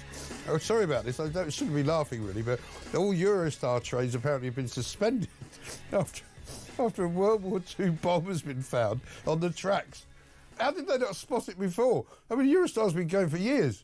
This bomb has been there, presumably since the 1940s. They've only just found it. Chaotic scenes for passengers at Gare du Nord, apparently in Paris this morning. All trains have been halted after the relic was found last night. I mean, I'm sure it's awful. I mean, if you're trying to get to Paris, or you're trying to get from Paris to here, obviously it's a nightmare. But a World War II bomb discovered on the tracks on Eurostar. I can't explain that. I mean, I don't know whether they can. We might need to talk to Simon Calder, but there we are. We've got a European theme in this section of the show as well. Peter Conradi is here, Europe editor from the Sunday Times. Peter, very good morning to you. Good morning. I'm worried. I'm meant to be using that train tomorrow. Well, I was going to say, I mean, I don't want to be frivolous about it, but, I mean, you'd think that they might have discovered a couple of World War II bombs when they were actually laying the tracks as opposed to, 25 years later or whatever. I always wondered what that strange thing was when I looked out of the window, actually, just parked by the signal box. But now I know. Yeah, and just as you pass through Brussels, you'll see a sort of the relic of a Panzer division from, 1939. Let's talk about what's going on in Europe. Keir Starmer wasn't at the meeting yesterday. There was an awful lot of sort of European summits. It seems to be the thing to do these days. He had one in London on Sunday. They've decided they're going to spend an awful lot of money. I mean, the thing that I find extraordinary is that, no less than 3 weeks ago, nobody in Europe was talking about a peace deal for Ukraine. Nobody was talking about building up defences, and suddenly they're all doing it now just because Donald Trump sort of snapped his fingers. Yeah, I mean, he really has changed the whole situation, hasn't he? Because, I mean, as long as Biden was in power, the war was continuing, everything was sort of going nowhere. Along comes Trump, hugely disruptive, but maybe, there are going to be results, perhaps ultimately, that might be positive. We might be edging towards peace, and European countries plus Britain might finally end up spending something a bit more like what we should be spending on defending ourselves. Yeah. I mean, very effective, you'd have to say, wouldn't you? I mean, whatever arguments you might make about, and many people make them here on this side of the Atlantic in particular, he's a dangerous man, he's very rude, he's horrible, he's only in it for himself. He's literally moving the dial in a way that nobody has done in Europe for the best part of, 40 years? Yeah, I mean, I think we're going to sort of look back, if you look back at the sort of period, you look back at history and you divide it into sections. The last big change, I suppose, was 9/11 and the New World after 2001, and before that, the Berlin Wall coming down. Maybe, a few years from now, we'll look back on this being another sort of great turning point in Europe. But I think, on the other hand, before we get too carried away praising Trump, we've got to look also at, what is this deal that we're hopefully heading towards? Everyone wants peace, we hope. But, is it going to be a peace ultimately that is going to reward the Russians for having attacked one of their neighbours? And is it going to bring enduring peace? I mean, that's still not clear, but the speed things are going, maybe in a few days we'll have an answer. Yeah, I guess. I mean, is it realistic to even ask for an enduring peace? I know it's a cosy little phrase and it sounds good, and when they say just an enduring peace, it sounds like a very good aim. But given what one of the things that I found surprising over the last sort of few days and last 2 weeks is that people talk about this is the first major war that's happened on the European continent since the Second World War. Well, it's not actually, is it? Because I mean, people seem to be forgetting the war in Bosnia, which was incredibly awful, ghastly, and resulted in many thousands of people dying needlessly, many innocent people getting shot dead, not least by Serbian snipers in Sarajevo. I covered that war, as I'm sure you did. And that was something that happened which didn't need to happen, but was really kind of revelatory in the development of what became now a whole bunch of different countries. Indeed, I mean, if we look back, that was in the 90s. You had sort of the old Yugoslavia breaking up. You had the Soviet Union breaking up. I mean, you could say there's a sort of a link going on there, because the Balkan countries, Croatia, Serbia, Bosnia, the others, they kind of did all their fighting then. The breakup of the Soviet Union was relatively peaceful, but you could say all those sort of unresolved differences from then have come to the fore in recent years, primarily with this battle between Russia and Ukraine. Yeah, and that's what I'm saying, I suppose, is it really realistic to even imagine that we could have a lasting peace in Eastern Europe and the former Soviet Union sort of countries as well, just because there'll always be a problem somehow? Yeah, I mean, it's a sort of a fundamental problem with Ukraine, ultimately, that, the Russians don't really accept it as a separate country. They look at Ukraine, they kind of say, this is really us. They've now got 20% of it, the bit that is most like Russia in terms of population. But, will they ever give up on bringing the rest of it in? And that, I say enduring, I mean, we want something that lasts more than the year or so, that is something that is more than just giving the Russians time to regroup and start another attack. But which means essentially freezing the current lines where the Russian army is, where the Ukrainian army is, but finding some way of just stopping the Russians from pushing forward. Right. And I mean, given where we are now in terms of Europe and where Britain is and where Keir Starmer positions himself or whatever, I mean, how do you see that playing out over the course of the year? Because, I mean, in some ways the European Union has become a little bit redundant in recent times because individual countries have decided to go their own way on immigration policy, on monetary policy, on kind of, all sorts of different things that they've wanted to do, net zero as well. Where do you think we'll be, say, in 6 months or a year in terms of, Britain's involvement, if you like, with Europe? Yeah, it's a curious kind of process going on, isn't it? Because on the one hand, we've got all these sort of meetings. I mean, Keir Starmer wasn't in Brussels yesterday, but he's working very, very closely with the Europeans on defence matters. You get the idea that we're all sort of working as one, whether we're in the EU or not in the EU.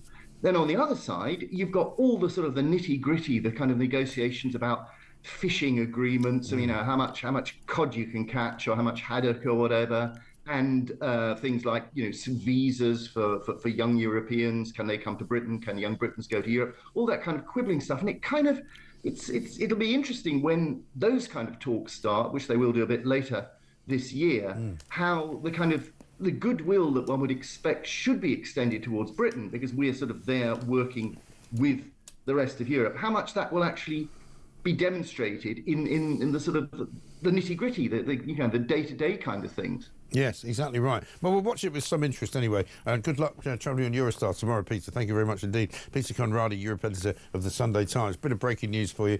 All Eurostar trains apparently have been suspended. If you're trying to get away to Europe for the weekend, you might have trouble. They've discovered a World War II bomb on the tracks, which, to be honest, you think they would have found a bit earlier than this. We're talking 2025. It's quite a long time ago since that bomb was left there.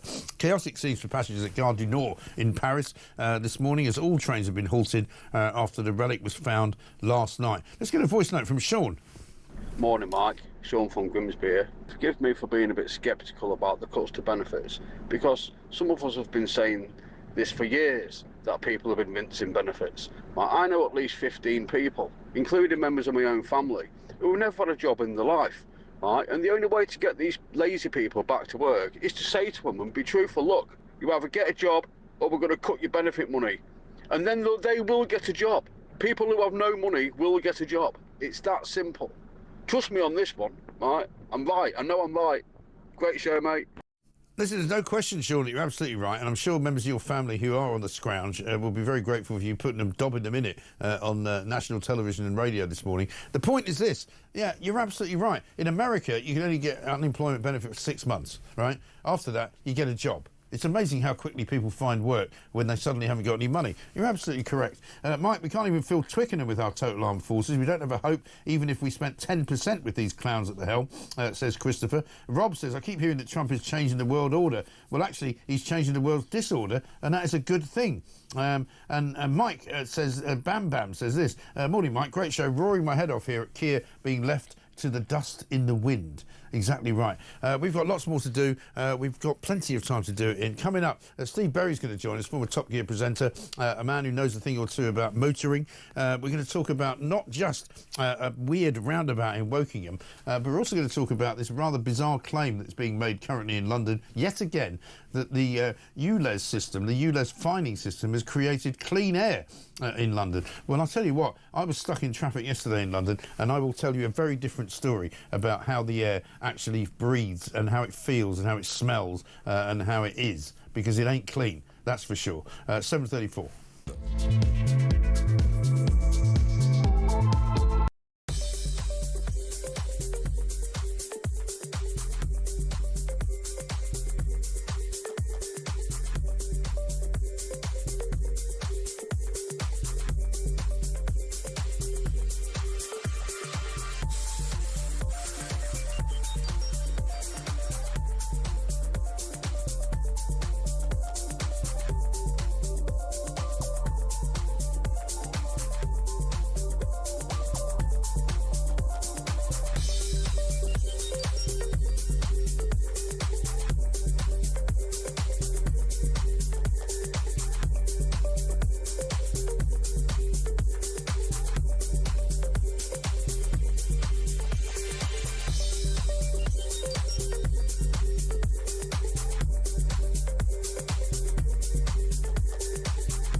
across the UK.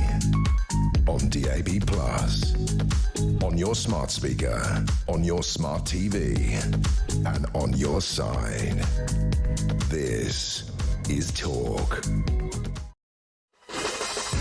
Welcome back to Morning Glory, 7:36. We are here, of course, all the way through until 10 o'clock. Alex Phillips is in on Fridays, of course, as she always is at 10, taking you all the way through until 1 o'clock. Mick in Wallington says, thanks to Rachel Reeves, the cost of my carer has just doubled due to national insurance increases. Indeed it is. And Judith says, morning, Mike, please can you play that wonderful clip from the lady, sit down, shut your mouth, or whatever were her exact words. I think she should be given the job of Speaker of the House of Commons. I bet she wouldn't rip us off.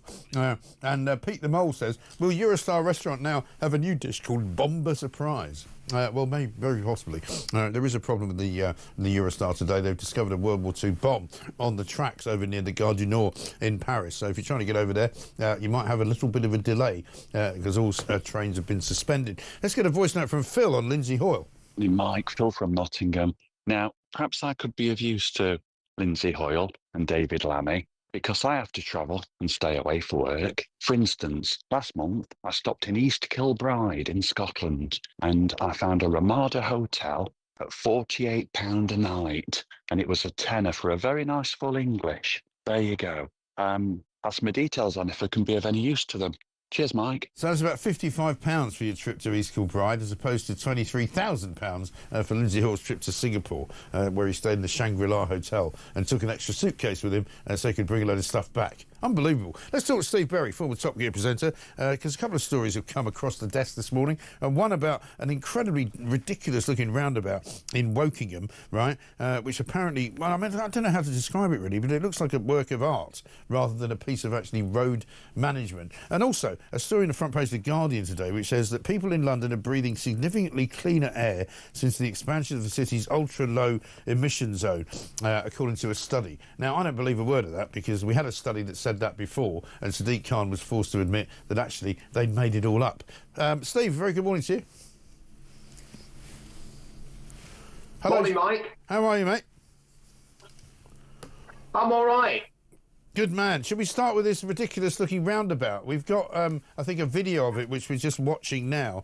It seems to have been sort of painted by a madman. I don't know what's going on. There's leaves, there's sort of, you know, stars in the middle of it. Nobody knows how to drive through it. Nobody knows when they're supposed to stop or start or anything like that. What's the point of this kind of stuff? Mike, there's everything that you need to know as to why this thing has manifested itself on our road network. In the first line of what the local council said about it. We want to get away from prioritising cars. And what we want to do is confuse the hell out of road users.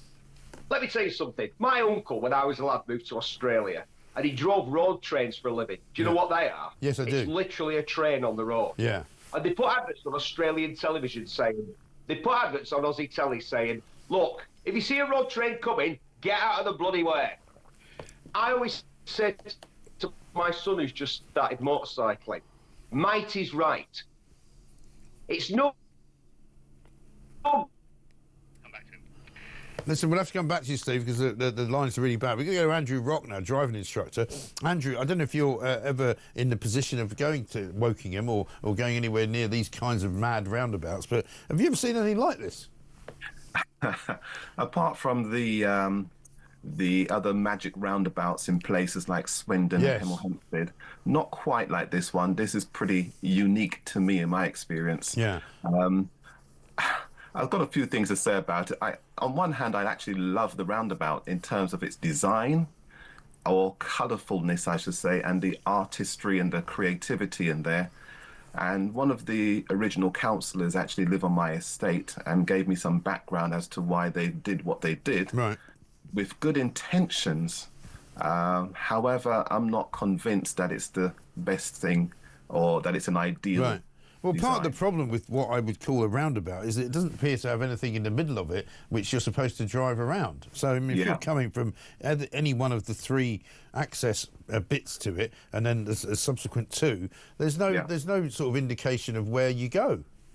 Yeah, exactly right. And even when you approach the roundabout, there are standard, typical signs that shows it's going to be a double mini roundabout. Right. But yet when you get, so that's what the signage says when you approach. But when you get there, you're bamboozled by, hang on, what is this? This doesn't look anything like it. So, yeah, you're absolutely right. If you were taking, I mean, my son just passed his driving test, right? If you were taking him through this when he was learning, I don't even know if you're supposed to stop where the line says that there are sort of leaves on the line, as it were. There's a dotted white line followed by a solid white line. I don't know what that means. Does that mean you stop? Does it mean you go ahead? What does it mean? Yeah, I mean, that is one of the features that I do like. But like you said, it is confusing. It doesn't conform to the standard, what we're used to. It does try to reinforce the fact that you need to give way. There's 2 give way lines and a stop line, like you said. Yeah, but how would you know that? Because a give way to me is a solid white line. It's not a dotted white line and a solid white line and some leaves. I don't know what the leaves are for. Yeah. The giveaway lines, the solid white line should be a stop line. Right. So I think it's kind of reinforcing or trying to reinforce to approach with a lot more caution.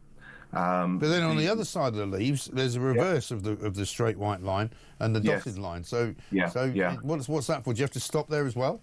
Yeah. Well, this is where they've made their own creation. So it's, to me, it's just reinforcing an approach that says, come with caution, be careful. However, it's but say, for example, I mean, where the leaves are, right? Is that is that where pedestrians are supposed to be crossing? It is what it's supposed to be, yes. And in fact, when I was there the first time on foot, because I did it on foot as well as driving through it, I nearly got ran over because there was a car came through. Enough. Yeah, I know. The car came through. It had no intention of stopping. Right. And myself and the person I was walking with, we had to suddenly step back. Right. So it is confusing. It is contradictory. I understand what they're trying to achieve in the design, but I don't think it meets the standards. I don't think it works, does it? And I mean, unusually in this day and age, there doesn't appear to be any room for cyclists, because normally you'd have some kind of cyclist access point, but there isn't one. No, there isn't. So they're treating a cyclist as they would a normal pedestrian, I believe, in what they're trying to do there. But no, I've had also friends of mine who've come to the roundabout for the first time, and they've been completely confused. It might be okay after a bit of time for the locals who know it and understand it, but anybody visiting the area, that's where my main concern is. I mean, I'd be interested to know how many accidents they've had since they put it in. That's what I don't know, but I know there's been some near misses, including myself. And I think there was, in the first few days, there were about 3 reported accidents. Yeah. I don't know what the situation is now. I mean, it's unbelievable, isn't it? And we haven't even spoken about how much it costs to put actually the thing in. Listen, Andrew, good to talk to you. Thanks very much indeed. Andrew Rock, a driving instructor who, like me, slightly puzzled by the way this is all panning out. I think we've got Steve Berry back now. Steve, I hope we got a better signal now. This roundabout is one of the most ridiculous things I've ever seen. Well, the irony as well, Mike, is that it's called California Cross, and I was thinking about road signage and road usage and road markings and thinking what we need are 2 things in road signage and road usage: simplicity and consistency. Yes. So it doesn't matter whether you're in Berwick-on-Tweed or Truro, if you come to a junction, it's the same, and that's what America has. Yeah. I've driven all over the States. You probably have. Yeah. East Coast, West Coast. I've been to the middle bit, the Trump heartland, Jackson, Ohio. Yeah. The signage and the usage of the roads was exactly the same as it is all over America. Yeah. Stop messing with it. People don't perhaps realise, often when you're driving, you're literally making split-second decisions. Literally split-second. You need consistency and simplicity. Yeah. And this Farage has got neither of those. No, it doesn't. You don't know where you're supposed to stop. You don't know whether the leaf thing is a crossing. I mean, you just heard Andrew Rock there saying he got run over when he was trying to walk around it because it's not very clear where you're supposed to go. Mike, we've had give way to the right at roundabouts for how many decades now? And on a daily basis, I come across people who seem to be utterly confused by that idea. You know what? It's dead simple. It's a good point, actually, because I'm convinced that there are people now who don't know how to deal with roundabouts. I mean, this one in particular doesn't seem to have a roundabout in the middle of it, so you don't even know it's a roundabout. If you were coming across from, you know, the bottom right there, you sort of drive diagonally to the top left, but there's no roundabout to go around. So, but I'm like you. I'm amazed every single weekend, particularly when I get out of London, to see where all the roundabouts are in places like Sussex. People don't know what to do. I sit there and I'm looking at a guy to my right going, "You've got priority, mate. You should go," and they don't go. So I end up going because I'm not sitting here forever. But Mike, what about the alternative, which is like a four-way junction? Yesterday I had the same situation. Are we supposed to turn at a four-way junction? Are we supposed to turn right in front of or behind traffic that's turning right from the opposite direction? I always go in front. Yeah, but Mike, again, there's absolutely no consistency. No. And there doesn't seem to be any guidance. You and me are both old enough to remember a time when the government used to make adverts and put them on the television, reminding people what they were supposed to do on the roads. Remember, public information film. Yeah. Just to clarify things, maybe it's time, Mike, for the public information film to make a comeback. Maybe so. I mean, because again, talking about America, where my sister lives in Connecticut, there's a four-way stop, as they call it, with a stop sign on every single point of the 4 points, right? And it's a very clear system. Whoever arrives at the stop sign first goes first, and then the second person goes second, and then the third person goes third, and so on. And it's very simple, it's very straightforward. Everybody knows what's going on. But in this country, nobody knows what's going on. Well, what's behind this, of course, is it's an attempt to reduce speeds without actually putting a speed limit in. Yeah. It's an attempt to confuse drivers to the extent that they have to slow down virtually to a halt to work out what the heck is going on. Yeah. Is there any need for that degree of complication? No. Is there any need to get rid of the fact that white stripes on a black road mean pedestrian crossing? Yeah. No, there's no need to do that. But because they want to be all touchy-feely and all that sort of stuff, instead of white stripes, let's have a lovely leaf design, and let's just leave people to work it out for themselves, knowing that almost all responsible drivers, which is virtually everybody that's on the road, will just have to slow down virtually to a halt to work out what the heck is going on. I know, absolute madness. Listen, we haven't got round to the Ulez story, but I'll ask you just one question because we've got a little bit of time. I don't believe a word of this. They're telling us that in London, which they've already faked before, levels of deadly pollutants that are linked to a wide range of health problems, from cancer to impaired lung development, heart attacks to premature births, have dropped, with some of the biggest improvements coming in the capital's most deprived areas. This is a Sadiq Khan piece of PR. The last one he put out turned out to be a lie. I suspect this one is as well. Air quality in London isn't any better.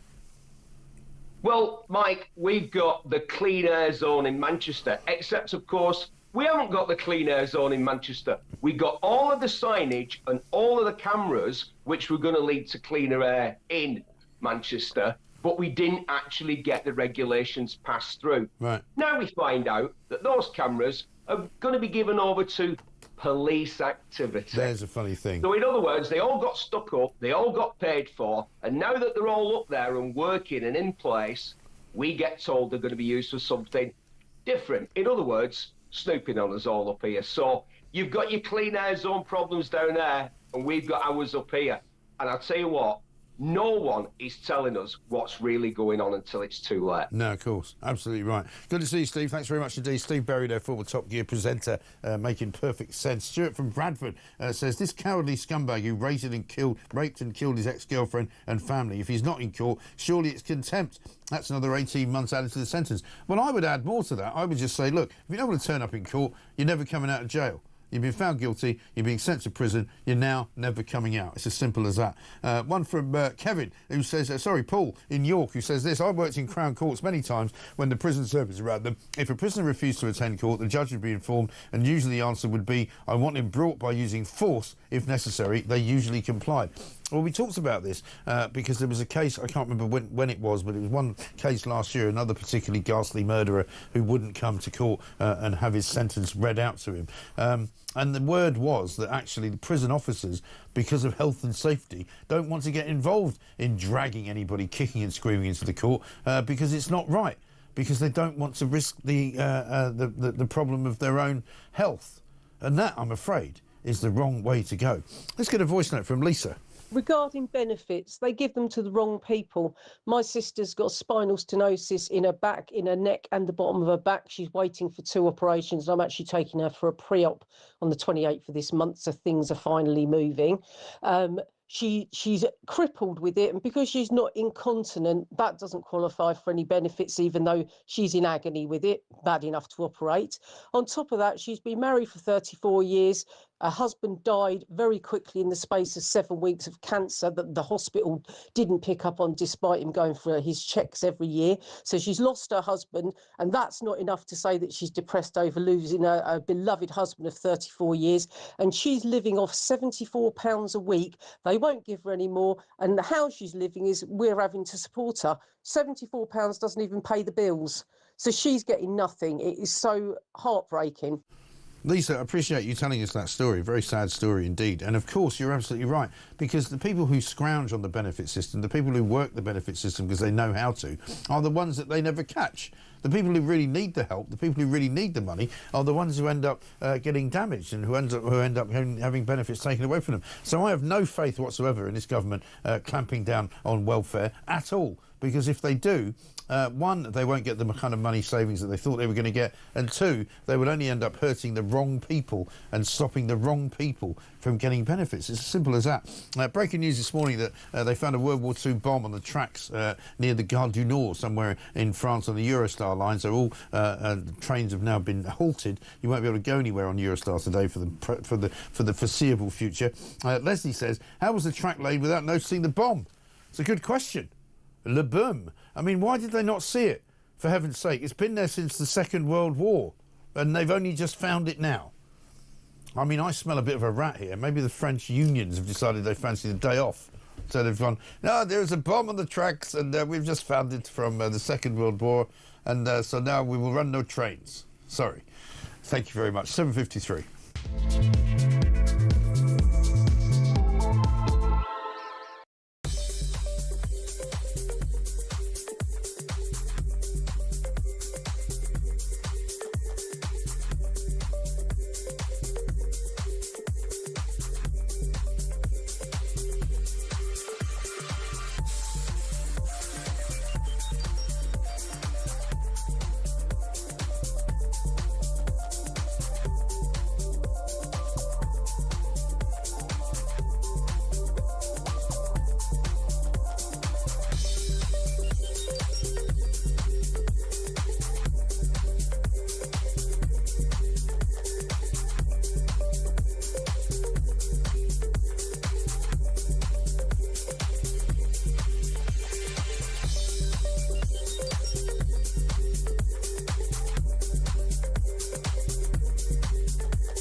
Russia has interfered with the elections of the countries that were not at war, right? We have seen it, even the United States.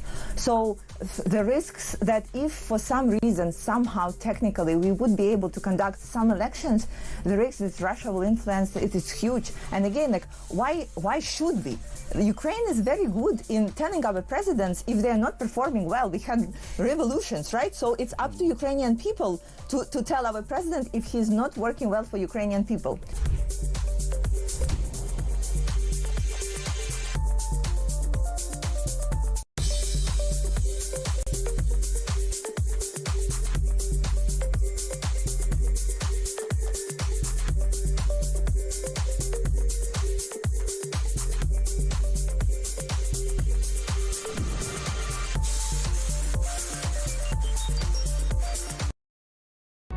Across the UK, on DAB+, on your smart speaker, on your smart TV, and on your side.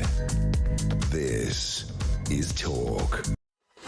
Welcome back to Morning Glory, 7:56. We're here, of course, for the duration, all the way through until 10 o'clock. Alex Phillips will be along there as well. Rib says this, even Macron has realised how useless Starmer is and is starting to take the lead of the coalition of two. And Ashley says, morning, Mike, boots on the ground. Agapia Kia wants to get off his private jet and get his boots on British ground. Well, I think that's absolutely right. An awful lot of people not happy about the suggestion that he made, that we would get British boots on the ground in Ukraine. We're going to talk in a moment to Cormac Smith, former Ukraine Foreign Minister advisor. But just an update on the Eurostar story. Apparently they say, this is their statement, due to an object on the tracks near Paris Gare du Nord, we are expecting disruption to our services this morning. Please change your journey for a different date of travel. In other words, don't bother travelling at all on Eurostar. Excuse me, if there's an object on the tracks, I would get that. But this is a Second World War bomb, right? It hasn't just appeared on the tracks. How is that possible? So clearly it's not. It's either not a Second World War bomb or it's not on the tracks. It can't be both. I don't know. We'll examine and sort of probe a little bit more, because it sounds to me like the Eurostar people just want to have a day off and not do any work. They are French after all. Let's talk to Cormac Smith, because front page of the Times today, Donald Trump says he's encouraged by Zelensky peace talks. Cormac, very good morning to you. Good morning, Mike. How are you? Yeah, not bad at all. What are they saying in Ukraine about all of this? Because we see, obviously, Vladimir Zelensky travelling around, seeing various world leaders, seeing various European leaders yesterday in Brussels. What's being said actually on the ground in Ukraine?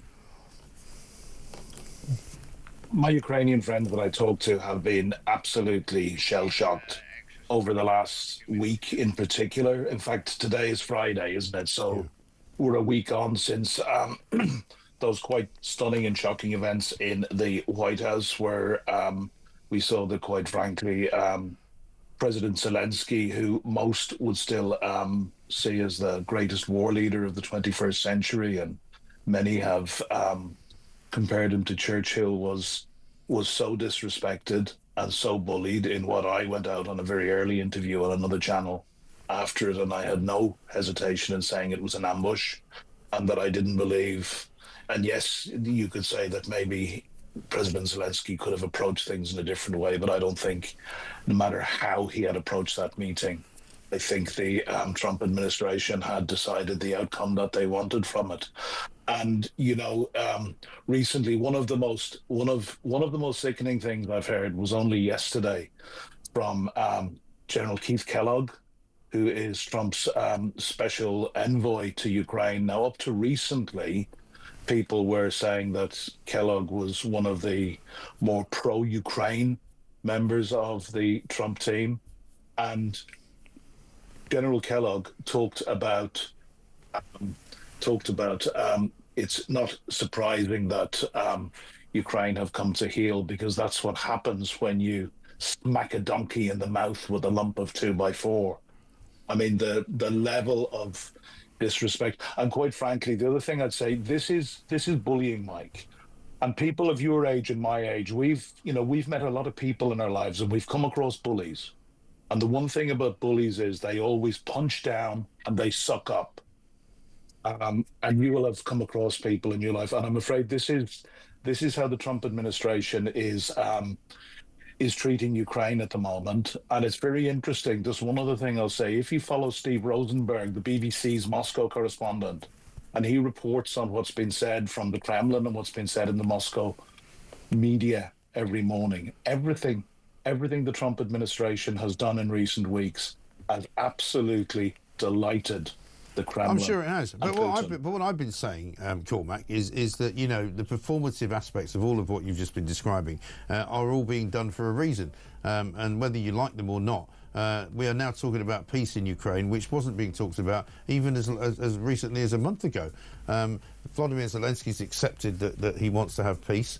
He's talking now about it. He wasn't as offended about what happened in the White House as everybody else seems to have been. You know, he's a grown man. As you say, he's been at war for 3 years. I don't think a few insults are going to bother him too much. And, you know, it remains to be seen. I keep saying to people, wait and see. You know, I don't encourage people to behave the way Donald Trump behaves, but what he does is he gets things done. And so that's kind of where we are.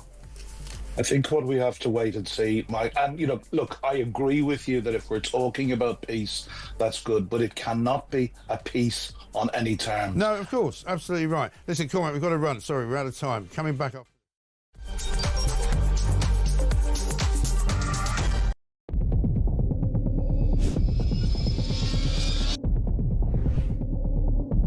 I spoke with His Majesty the King to request the dissolution of Parliament, and we will have a general election on the 4th of July. I have just returned from Buckingham Palace to form the next government of this great nation.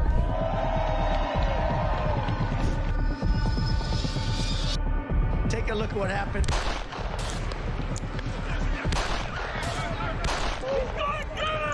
I immediately knew it was very serious, that we were under attack.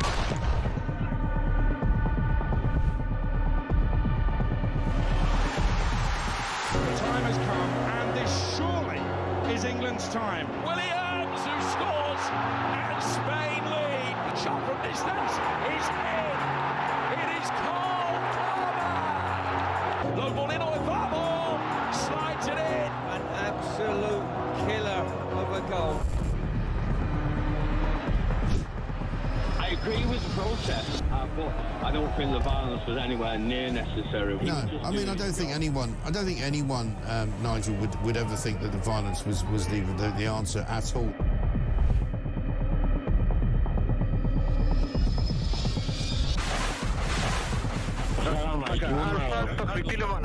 אזרחי ישראל, אנחנו במלחמה.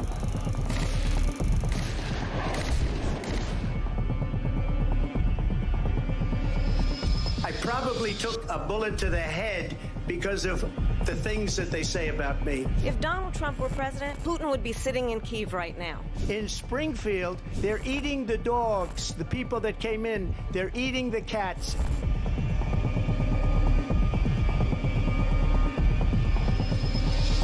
Liberal left couldn't understand that this man could be anything other than the great newsreader, a man of integrity. Is it possible in any way, shape or form that Keir Starmer didn't know about these facts about the suspect in Southport? I find it extraordinary that he wouldn't know. It seems that the public has not been told the truth. No, there's nothing like an American election, I have to say. North Dakota has gone red, South Dakota's red, Texas is red. Many people have told me that God spared my life for a reason.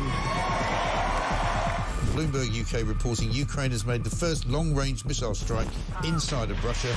These are the missiles that Biden... Across the UK, on DAB+, on your smart speaker, on your smart TV, and on your side. This is Talk.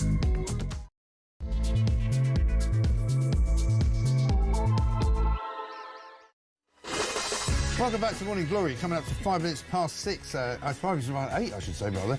This is, of course, Morning Glory. It's Friday. It's gaff-prone Friday, which is why I've obviously just got the time wrong, because occasionally I do make the odd gaff myself. We'll play you some of those between now and 10 o'clock. Plank of the Week, of course, coming up a little bit later on tonight. And we've been talking about a great many things this morning, including the kind of isolation of Keir Starmer. The two-tier Keir problem is that the Europeans don't seem to want to talk to him about Ukraine anymore. and President Trump has kind of bypassed him and gone directly to Vladimir Zelensky and Vladimir Putin. So what does Keir Starmer do now? Is he going to try with his coalition of the willing to be a coalition of one? Because nobody seems to really want to talk to him, and that's where he is falling down. You know, he wanted to make this great big international effort to try and deflect everybody's opinion and everybody's eyes away from domestic politics, because things are going pretty badly here. But unfortunately, he's failed miserably, because what we're talking about is two-tier justice. We're talking about David Lammy, the Foreign Secretary, because apparently it was his idea. We're talking about Baroness Carr, the head of the justice system. We're talking about the war going on inside of reform between Nigel Farage and Rupert Lowe. We're also going to talk about whether or not London's air quality has been improved by the Ulez scenario, but also £1 in every £4 that you spend on your taxes goes on benefits. And with the second pound going on the NHS, that means half of your taxes, half your income tax that you pay goes to supply the NHS with money and goes to supply benefits as well. If Rachel Reeves is going to counter benefits, is she going to clamp down on them? How exactly is she going to do it? 0344 499 1000. Also, coming up in this hour, we'll talk about the worst ever lineup for Glastonbury. That's been announced. And also more of a backlash going on still about Meghan Markle. Solway Sussex, because people just hate the show. Think it's one of the worst things they've ever seen, ever in the history of time. Let's get a voice note montage on what you've been saying this morning about all those subjects. Morning, Mike. It's James from Blackburn. Just sat here having a coffee, Friday, thinking, yeah, another week. And then you go and show that clip of Starmer with his pride that she's a first woman. Oh, my God. What is all this nonsense that you can't get these scumbags into court? It's very simple. You just tell them, if you don't get into court, you're getting an extra year on your sentence. Now get in the chair, sit down and shut your mouth and listen. Yeah, I mean, that is one of the greatest clips I think we've ever got as a voice note. Absolutely incredible stuff.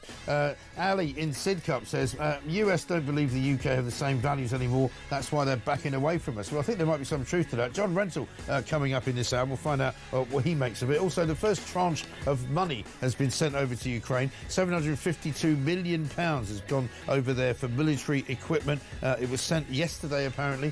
They didn't say exactly how they transferred it. Whether you do a bank transfer for £752 million, I don't know. But it's not coming from the withheld frozen Russian assets, because we haven't actually been able to get our hands on any of those, thanks to Lord Hermer, who's basically putting a block on it, because there's so many difficulties and so many legal ramifications on stealing money from people, regardless of whether they're criminals or not, that then nobody wants to do it. So when Rachel Reeves and Keir Starmer and Vladimir Zelensky stood there as she signed away the money, £2.26 billion, I said it at the time, and it turns out now to be true. It's actually taxpayers' money that's going to be used for that, not money that comes from seized Russian assets. 0344 499 1000 is the number. This is Morning Glory. Let's get it on.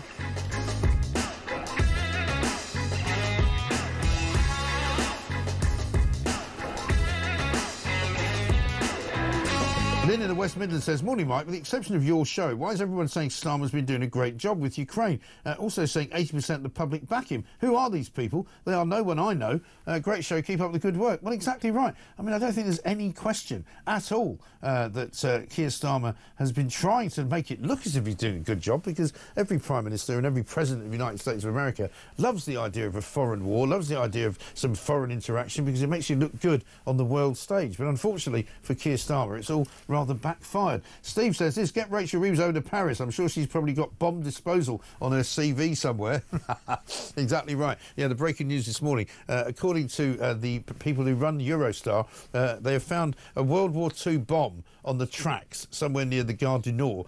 So all Eurostar trains for the moment have been suspended. According to the French side, they say, due to an object on the tracks near the Gare du Nord, we are expecting disruption to our services all this morning. Please change your journey for a different date of travel. I smell a rat here, and it sounds to me like the French just fancy a day off, because, to be honest, if there was a World War II bomb on the tracks, surely they would have found it before now. It's 2025, for heaven's sake. Let's talk to John Rental, see what he makes of it all. John, very good morning to you. Good morning, Mike. So, I know that we're going to have a robust conversation this morning about the statesman like Keir Starmer, how he started well, did a bit of overacting in the Oval Office, then sort of did OK on Friday and Saturday, then got his European summit together, a coalition of the willing, lots of hugging, lots of great videos, lots of dramatic music, and now he's kind of left standing alone in a field without the Europeans on one hand and without the Americans on the other. Well, yeah, I mean, he has been blindsided by Donald Trump more than once, actually. But then that applies to everybody in Europe. It does. I mean, to be fair to him, he did get nothing but praise from other European leaders. They said. Yeah, but I mean, does that mean anything? He handled that summit meeting extremely well. Yeah, but it didn't go anywhere. It was no point to it, was there? Well, he's trying to rally Europe behind spending more money on defence and stepping into the breach to support Ukraine.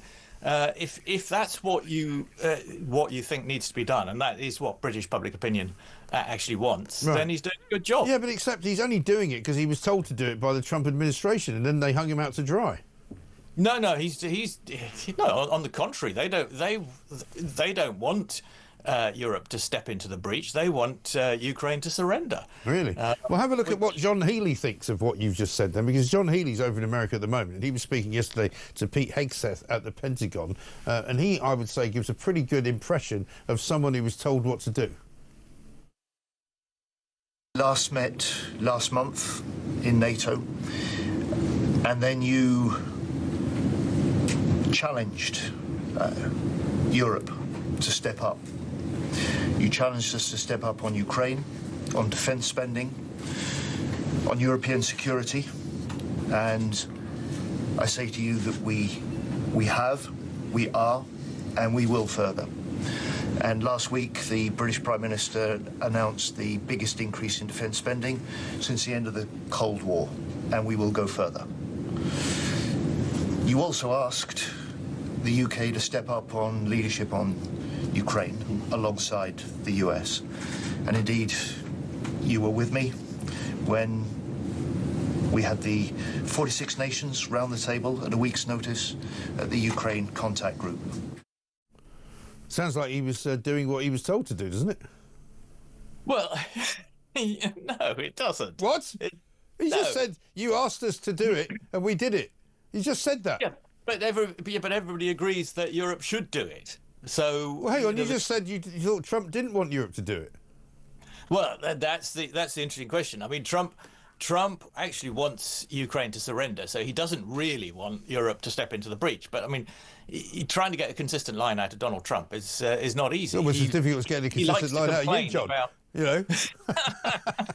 No, you get a very consistent line from me. And if you need any help trying to understand what's going on, Mike, I'm always here. Listen, this is why we have you on, John.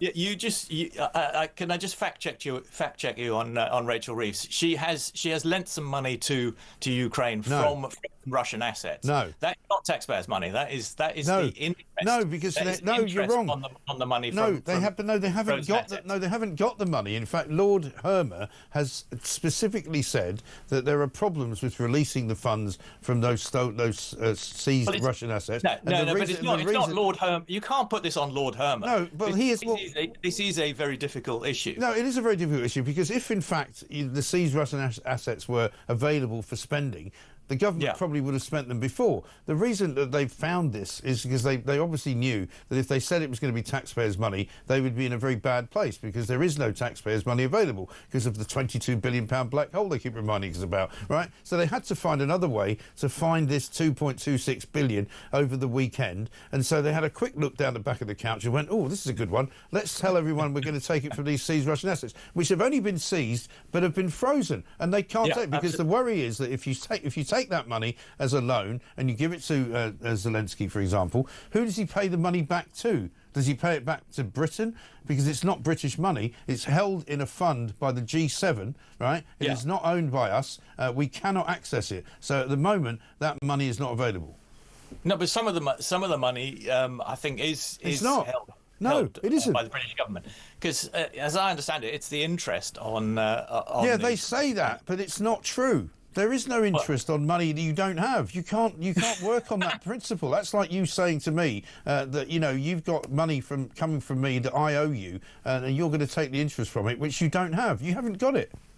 Well, I think they have got it. No, and, that's why they're lending it to the no, Ukrainian. They haven't. No, it's a smoke and mirrors job, John, which you've fallen for because they don't have that money. They've basically they've literally magicked it up from nowhere. They've given him the first tranche of it went to them yesterday, £752 million, and they say it's a loan. I mean, everybody knows that it's not a loan because Zelensky, one, will not pay it back, and two, if he does pay it back, who does he pay it back to?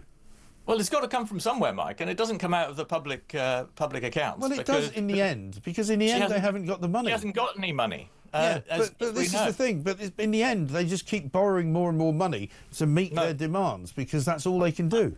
No, I don't think this is increasing borrowing because that is precisely the issue that she has with the Office for Budget Responsibility. No, I get that, but what I'm saying is that they're saying one thing with one hand and they're doing something else. You know, the Attorney General, Lord Hermer, has been criticised already by people in government because he has warned ministers against seizing Russian assets and using the money because they've been in limbo since the invasion of Ukraine. Because the problem is that if you start using that money, there are all sorts of legal ramifications to using that money, right? Yes, so you can't blame Lord Hermer. You're agreeing with him.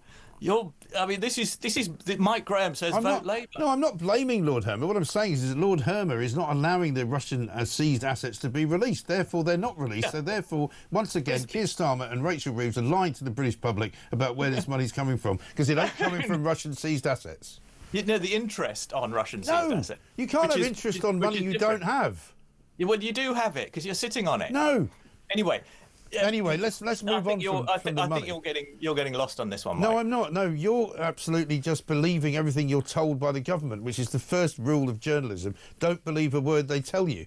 Because you know no, that's not the first rule of journalism. The first rule of journalism is find out what's true and report that. Right. Well, why don't you tell me which Russian assets and interest from which has been paid in any other arena? The Chelsea money, for example, when Chelsea's football club was sold, and the former owner of Chelsea Football Club, who was Russian and who was an ally of Vladimir Putin, Roman Abramovich, if you prefer the Russian translation. Very good. That money has gone nowhere. It hasn't there has been no interest generated on it that anybody's got. It has sat in a bank account because nobody is allowed to access it.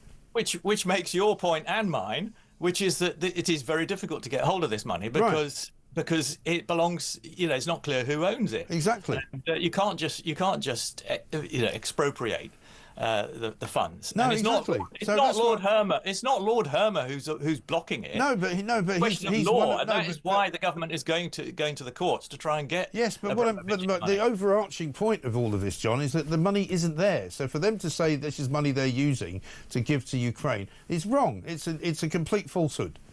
No, it's not. They're sending the interest. But anyway, let's move on from that. Meanwhile, Keir Starmer's still standing on his own, wondering what to do. He's like that guy. He's like John Travolta in Pulp Fiction. Is a meme where he just stands there looking around, going, "What am I doing now? You know, what's he going to do this weekend?" Last weekend he had the summit of European leaders, the coalition of the wilting, as I like to call it, and not one of them has come back to him to say anything at all, apart from let's have a meeting without him. Yeah, well, they are the EU, and so they had an EU meeting to which Britain isn't normally invited. Well, why wouldn't they invite him though, since he's supposedly the guy that put the first meeting together? Because they'd just seen him the other day. Well, so... they just saw each other the other day. Why are they having another meeting then? Well, yeah, I mean, the point is they're at sixes and sevens. They don't know how to respond to. No, they don't. To Donald Trump. Nobody actually knows. Nobody's properly adjusted to the new reality. But I think Keir Starmer's doing a reasonable job in the circumstances, and actually he's doing what public opinion wants. I mean, you quoted one of your viewers saying, "I don't know anybody who thinks the government's doing a good." I mean, this is absolutely typical of of the kind of people who watch your show, I'm afraid, Mike, that they have opinions. They have opinions that other people in the country do not think like them. Well, there are some people in the country who have that view. There are other people in the country who have a different view. I mean, it doesn't mean that you should be castigating those that have a view that you don't agree with. You know, the fact of the matter is, I don't know that there are anybody. There's certainly no one that you have spoken to that wants to send British troops into Ukraine. There's nobody that you've spoken to that thinks that putting troops on the ground and boots on the ground is a good idea. And I think you'll find that many people in this country think that Keir Starmer is one of the worst prime ministers we've ever had. And if you can find me a tranche of people who don't think that, then good bloody luck to you. You can probably put them on He's a very unpopular prime minister, but Mike, the opinion polls show that public opinion actually thinks he's handled the Ukraine situation quite well. Yeah, but, you know, you can't just hang on to that because everybody knows that you might think he's handled it well. I mean, are you really seriously going to tell me that when you watched him last Thursday in the Oval Office, you didn't sit there and just cringe and hold your head in your hands and go, what's he doing? What's with the hand on the shoulder of Donald Trump? He hates Donald Trump. He's a hypocrite. No, I didn't like it. I thought it was really craven, and actually I was embarrassed, not just for him, but for our entire country, because I thought if this is what we've been reduced to creep and crawl around Donald Trump, a man who he obviously doesn't like and doesn't agree with, I think it's embarrassing.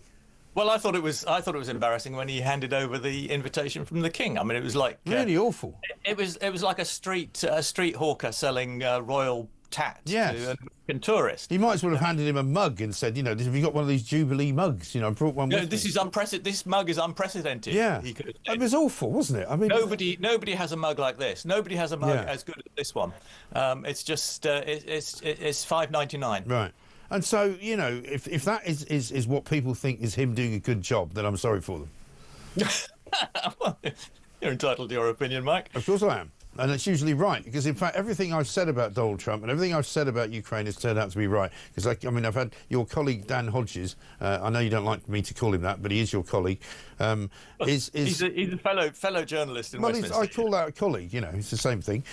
You know, he's been wrong about everything about Trump, because every week he makes a judgment on what Trump's doing. And every week I tell him, wait and see until it, you know, all comes out in the wash. And eventually it all comes out the right way. I mean, look at what he's done with the tariffs. You know, he suddenly goes, right, I'm putting tariffs on Mexico and I'm putting tariffs on Canada. Everybody screams, he's a maniac, he's an idiot, he's going to crash the economy.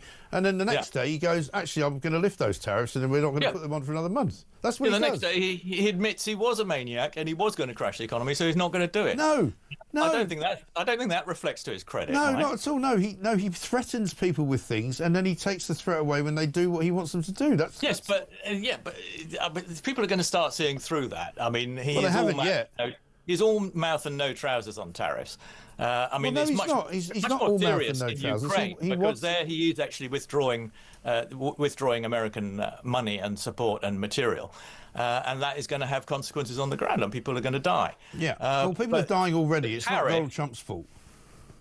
Well, you know, you can't blame Donald Trump for people dying in Ukraine, John. They've been dying for 3 years, and nobody in Europe did a bloody thing about it. So why should you start suddenly blaming him? That is absolutely not true, Mike. Everybody in Europe provided Ukraine with a great. Yeah, but that didn't stop people dying, did it? Well, no, but whose fault was that? That was Putin's fault. Of course it was Putin's fault. Yeah, so there's no point in blaming Europe or blaming Trump for people dying in Ukraine. It's Putin's fault people are dying in Ukraine, and it's also Ukraine's fault that people are dying in Ukraine, because Russians are also dying. There's a war. Well, hang on, it's not Ukraine's fault. I think if a Ukrainian shoots a Russian, I would say that's Ukraine's fault, wouldn't you?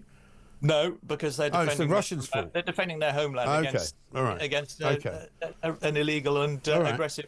My point is that they're at war, and all of this kind of, you know, chest beating and kind of, you know, hand wringing and pearl clutching about how awful it is that people speak badly to one another because they're terribly rude. You know, seriously, there are people dying by the thousands every single week. You know, that's the real issue that needs to be fixed, and the only person who has got anywhere towards fixing it so far, as far as I can see, is Donald Trump. Well, let's see. I mean, I hope he can. Nobody else has even bothered. 3 weeks ago, Keir Starmer had never heard the word peace, couldn't even spell it. You know, he never put it. There was nothing in his manifesto saying we must end the war in Ukraine, was there? I think that's completely unfair. Nobody wants the war to go on. Yeah, but he didn't put it in his. No, he's now all over the Ukrainian issue. He never mentioned it in the run-up to the election. He never mentioned it in the summer. He never mentioned it in the autumn. He never mentioned it at Christmas. He didn't mention it until Donald Trump rattled his cage and said, "What are you doing about Ukraine?" No, but the question is, do you end it by forcing Ukraine to surrender, or do you end it by an equal agreement? I had a Ukrainian MP in here earlier this week, and she said that it was very clear that they would have to probably give up some land in order to end the war. It's very clear that most Ukrainians now accept that that's the case. Whether you like it or not, it might not be ideal, might not be right, it might be incredibly morally wrong, but that's probably how it's going to end up. Yeah, no, I think everybody accepts that now. Right. But there's a difference between that and being forced to surrender by Donald Trump withdrawing American aid, so abruptly. Well, I don't think he's forced him to surrender. He's forced him to come to the table, which is what's happened. Well, we'll see. Yeah, we will see. And as I keep saying, let's wait and see. Let's talk about Lindsay Hoyle, because this will be a good one. What's he done now? Well, you saw the story earlier in the week, I presume, about him spending 180,000, in fact 250,000 all told, travelling around the world, supposedly promoting, as an ambassador, the British Parliament. So all sorts of places like the Cayman Islands, Doha in Qatar, Singapore, Gibraltar on several occasions, Brazil. I mean, I don't know why he thinks that it's reasonable for him to spend this kind of money travelling around with an entourage. He visited Singapore, right? Now, I've visited Singapore. He spent £23,000 doing it. I think I spent about £1,000 doing it. So, I don't know what he thinks is going to be the result of that, other than opprobrium coming from the taxpayer. Well, he's spreading the democratic message around the world. Why? No, sorry, he's on a jolly. It's as simple as that. You know that, and I know that. But he shouldn't be doing it, should he? He's making John Bercow look like a paragon of virtue. Well, no, hang on, wait a minute. I mean, you can't be defending John Bercow now. I'm not defending John Bercow. I'm saying that John Bercow never went on that many jollies. Well, they don't sound like huge sums of money to me. But I mean, What, £23,000 to go to Singapore? I would rather he didn't spend taxpayers' money gallivanting around the world. You're quite right. Yeah. But don't you think it diminishes? Keep things in perspective. Well, Mike. no, I do keep things in perspective. But what I'm saying is it diminishes his ability to be the master of all things inside of the chamber, because people will quite rightly accuse him of being a hypocrite, and they'll go, when he starts talking down to people and saying that we have standards in this house, it's time you behaved properly. People will go, well, what about you swanning off to some hotel and spa in the Cayman Islands for a cost of about £24,000 to the taxpayer? What was that all about? Well, OK. I think you have to hold your hands up. Let's talk about Rachel Reeves, because she's the woman of the moment at the moment. She's basically in a terrible place. She wants to cut welfare. She wants to try and raise money so that she can cut more public services. The whole raison d'etre for Labour to get in is being slowly sort of ebbed away, isn't it? And cut and cut and cut by a death by 1,000 cuts, you might say. And Labour MPs are very unhappy about it. I mean, it's quite. I think there was an awful lot of enthusiastic, bright-faced new MPs who came into Parliament in July, and a lot of them are feeling a little bit downtrodden at the moment, because this phrase keeps ringing in their conversations. I didn't become a Labour MP to do X, Y, and Z. And yet they're being forced to do X, Y, and Z, and they really don't like it. Yes, she's going to have to make some very difficult choices, and cutting welfare is going to be awkward, because it's not easy. I mean, once again, I have to take issue with you, Mike. You said £1 in 4 is spent on welfare. Yes. 55% of that.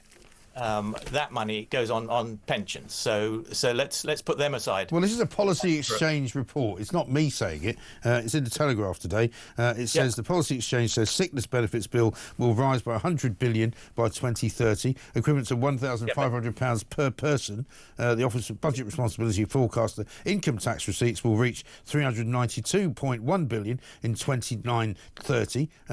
Therefore there's your mathematical equation. No, it's not a quarter of government spending, though, goes on welfare. I didn't say a quarter of government spending. I said a quarter of tax. You said £1 in 4? No, £1 in 4 of your income tax. No, of government spending goes... No, the story is £1 in 4 of tax. Income tax is not high... Yes, of course. Well, that is government spending. Well, yeah, but it's not all... That's not all government spending, is it? Income yes, tax. It is. No, it's not. Well, income tax is only... Apart from the bit that they borrow. Well, no, there's other kinds of tax. There's corporation tax, there's VAT, there's all sorts of other tax. I'm talking about income tax, £1 in 4. But income tax is not hypothecated to welfare. No, look, but it's a story because it's showing you how big the welfare bill is. That's the point.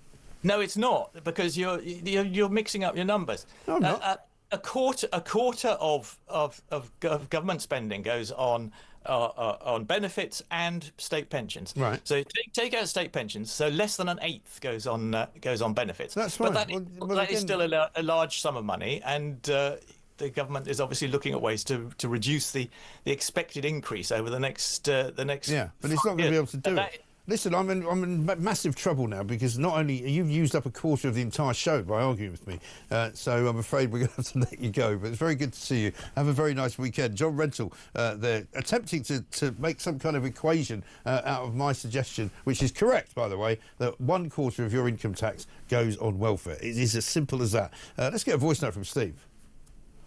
Hey Mike, morning. Steve from Yorkshire. Was down the pub last night, restaurant. Saw Lindsay Oil shouting, "Order, can I order some champagne, please?" Like.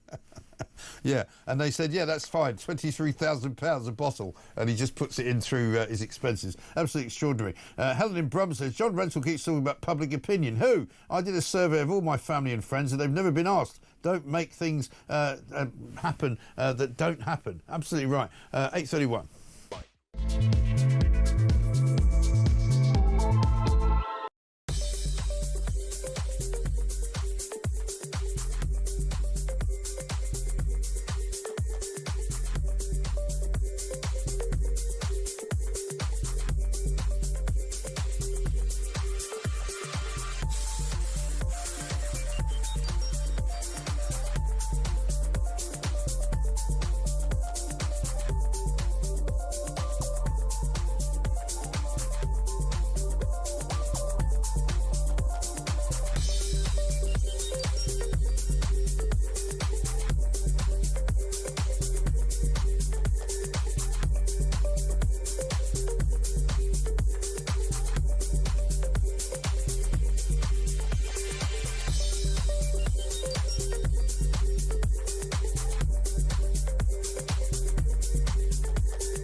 Well, the mistake was on those people who fell for that absolutely empty propaganda. His record speaks for itself. He didn't stop a single boat. They continue to come over in great number. And any party that does stop the boat will almost certainly not only be an election winning force, but they will remain in power for a lot longer than they would otherwise. It beggars belief, and I find that I'm endlessly bewildered. Across the UK, on DAB+, on your smart speaker, on your smart TV, and on your side. This is Talk. Welcome back to Morning Glory, 8:34. How is this World War II bomb on the tracks? I'm sorry, I'm not buying it. You know, there's a World War II bomb that's been found somewhere near Gare du Nord, apparently, over in France, northern France. Eurostar trains have all been suspended. They've been telling you can't go, take another route, find another way to get there. You know, this is 2025. You know, it's a long time since 1945. A very long time indeed, in fact. It's more than 80 years, isn't it? Something like that. Ridiculous. I don't know. Anyway, listen, let's talk to Professor Anthony King, who's a Defence and Security Studies expert at the University of Exeter down in the West Country. Anthony, very good morning to you. Morning. Let's talk about what's going on today, because it's been a very fast-moving scenario, hasn't it, in terms of, of only 2 weeks ago, we weren't even anywhere near talking about a peace deal. We're now talking about a peace deal. Russia says with regard to European troops in Ukraine as officially involved in a war. A lot of people in this country are not keen on sending any European peacekeepers, never mind British ones. What do you think is going to happen over the course of the next week? I know that's a difficult thing to predict, but where are we exactly? Well, I mean, the next week may be a little bit too short a timeline. I mean, I'm pretty confident this war will end in the coming weeks, certainly by the spring, by the summer. Okay. I interpret the various statements by various parties, especially Sergei Lavrov's statement yesterday about the deployment of British and European security guarantee forces. They're not peacekeepers, would be an act of war. I see that as sort of the jousting before or as we go into negotiations. So my own take is that I think the battlefield situation is the reality. The reality is the reality that Ukraine are going to unfortunately they've taken as much ground as they're going to take back, and we've got to move towards a peace settlement. It's unsatisfactory. It's a legal invasion. And I think over the next months, that's what we'll be. I think there will be a peace. I mean, yes, it will be an unsatisfactory ceasefire at first, which will hopefully then be signed off. But I think we will get to peace. Now, there's going to be a lot of moving parts. You can see it already with this issue of can European forces go there, because that security guarantee is going to be essential. But of course, the Russians are going to oppose it, absolutely. Yeah. And I mean, how likely is it, or even possible is it, for a deal to be done such as Russia do not then come back for more? Well, I don't think there'll be a deal over that.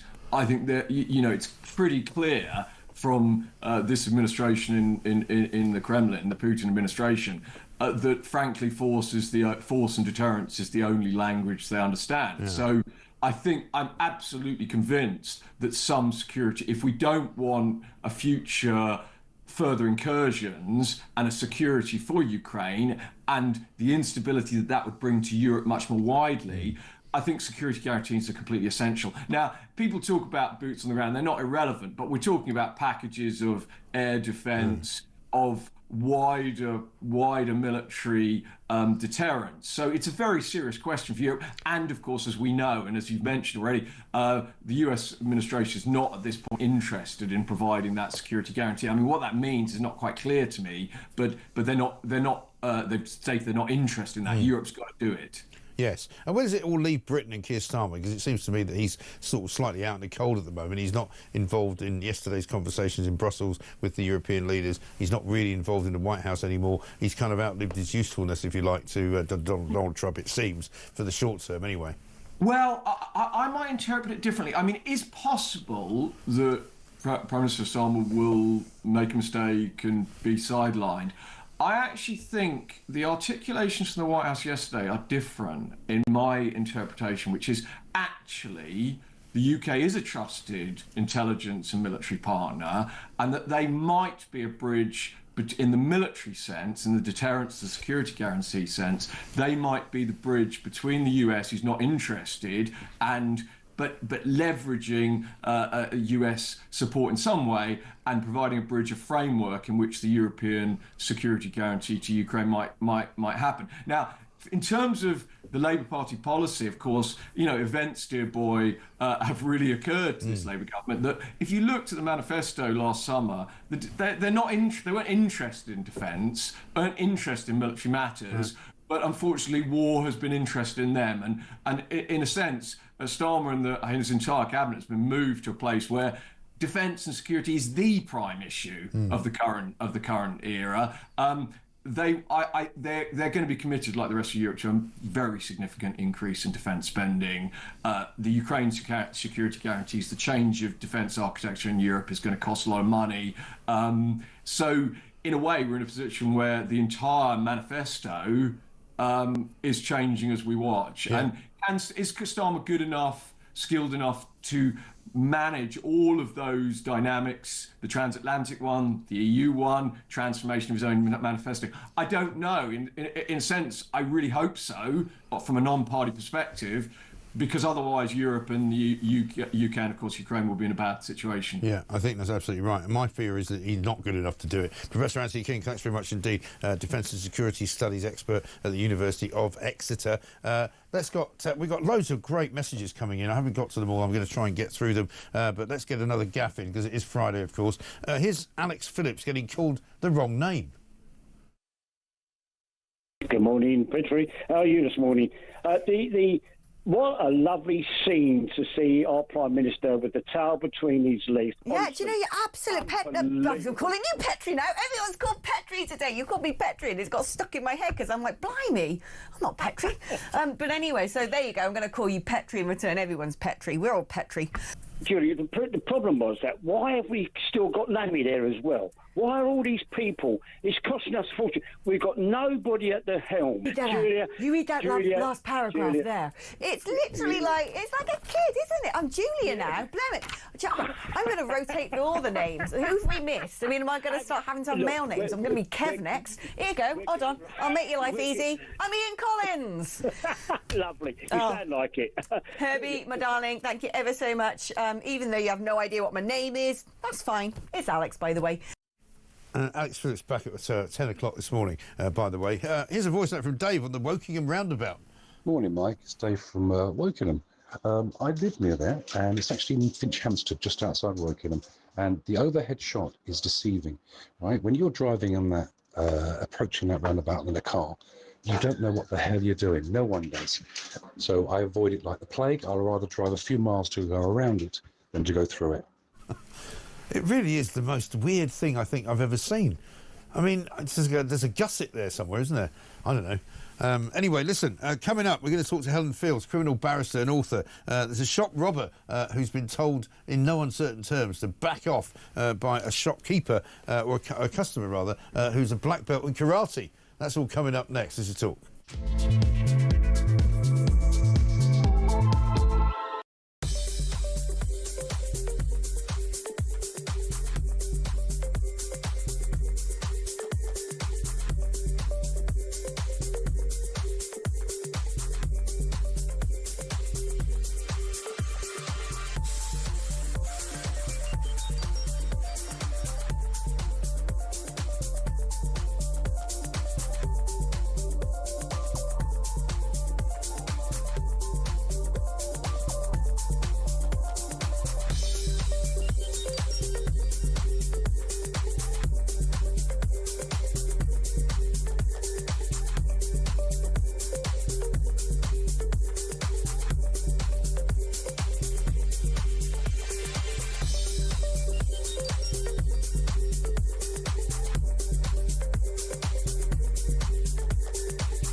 Across the UK, on DAB+, On your smart speaker, on your smart TV, and on your side. This is Talk. Welcome back to Morning Glory. Alan in Merseyside says, let Europe get on with it. We are independent of Europe and will help where we can. Let's not be the main financial contributor to Europe like we were before we Brexited. Kenny from Edinburgh talks about reform. He says, if reform get rid of Rupert Lowe, they will seriously damage their chances of getting power at the next election. Lowe is universally respected by all sections of politics in the UK, and losing him, or even worse, kicking him out, will leave us open to another term of Labour. We will survive one term of Starmer's party, but not a second one. Reform must keep Rupert Lowe. They just have to, says Kenny in Edinburgh. Thanks very much indeed for that. Let's talk now, though, to Helen Fields, criminal barrister and author, because we've got a piece of footage that we're going to show you now of a shop robber confronted by a customer who is a karate black belt. She basically kicks him out of the store. You'll see the footage emerging here as we speak, and unfortunately an awful lot of people will watch this with some grim familiarity, because more often than not now, if you do an awful lot of local shopping, what you'll find is that there's somebody in there nicking stuff at every given moment. The question, I suppose, is here for Helen, and very good morning to you, Helen, is, you know, ordinary people wonder whether they should intervene. If they can intervene, should they? Yeah, morning, Mike. I've got to do a technical thing, say I'm a former barrister, just so no one thinks I'm giving current legal advice. Sorry about that. Well, listen, yes, why don't you join the Labour government? Because, of course, I mean, at least you've been a barrister as opposed to somebody who pretended to be a solicitor. Yeah, absolutely. Yes, no, we do need more actual lawyers around. Yeah, this is a really interesting bit of footage, isn't it? The first thing I'm going to say, actually, is don't try this at home, folks. It's an amazing bit of footage. This was a very brave woman, but she has clearly had years of training in how to react immediately. For most of us, we have to be a bit more careful than that. And obviously, if it's only money at stake, try not to get involved. Yes. If someone's trying to kidnap a child, then, you know, there are things that are worth getting into a fight for. Yes. But generally on the question, you can use reasonable force in the circumstances. That's the kind of, you know, that's the headline here. But you can notice, you can see, because you're still playing that footage, that as soon as he's out of the shop, as soon as the danger's gone, she knows to back off and come back in. Right. And the really big point is that when the danger stops, you stop. So what you can't do, if you've intervened, is run after someone and keep going at it. And try to sort of apprehend them or try to arrest them or something. Yeah, so when there's an active threat, so when you perceive threat or danger, and that can be to yourself or to another person, or if it's reasonable enough, to property. And then you are allowed to use reasonable force. Now, it's all about what you perceive. If you genuinely think there's a threat, then you can use sort of proportionate force, really. If somebody's just trying to steal a Twix, then don't grab a chair and whack them over the head with it. You know? And is there a legal definition of that? Because I think for a lot of people that's a bit woolly, isn't it? You know, proportional force and all of that. For example, in America, where I lived for a while, you know, if somebody tried to enter your home and commit burglary, you were within your rights to shoot them dead. Yeah, absolutely. I lived in the States as well. It's a fairly scary place to be sometimes, because that perception of force, if you even just walk on someone's property into their garden, we don't have those same rules here. But we'll all recall the case of the farmer who somebody broke into his house, and the problem was the bullet was in the victim's back, not in their front. So at that point, it's very clear that the threat to him had stopped. And so that's what you've got to think about. It is a bit woolly because it's what we call common law. So this is all in cases and it's all grown up over the years. But generally speaking, the questions are, do you perceive a relatively serious threat? Do you feel like you need to do something in defence? And then don't go over the top. So it's simply use what force you need, and only what force you need, to stop the damage being done. As soon as the danger stopped, you stop. Does that change if you pick up a weapon of some kind, or say he picks up, or the person attacking the shoplifter picks up a bat or something like that, or a knife even? Yeah, absolutely. So, I mean, the first thing I've got to say is never, ever carry a weapon for yourself because you think you might want to use it if you get into that situation. You can't start carrying a weapon around. But if someone's got a knife, I mean, the first and best advice is if someone's got a knife, you run away. But if it's a situation where you can't run away, then you have to match like with like. So in those circumstances, someone's got a knife, yes, pick up something to defend yourself with. But, you're not expected, by the way, to be able to minutely assess every little bit as you go along, because the courts will always accept that you react in a way that has adrenaline and fear, shock. So you're not being expected to be able to write an essay on exactly how you reach the conclusion. It's just common sense. Right. Obviously, if someone's holding a weapon and there's the fear of really serious harm being done, then you would be accepted. It would be accepted that you did something fairly extreme. To react to it. And if you do harm the individual who's trying to be the robber, would they have any claim against you, like in the civil court, perhaps? Well, only if you went over the top. So the first thing that happens, there will always be a police investigation. And if the police look at it and decide that the CPS would make the decision, did you do something that was entirely proportionate, reasonable and sensible, and they don't prosecute, it would be very hard for a criminal then to have a good claim against you.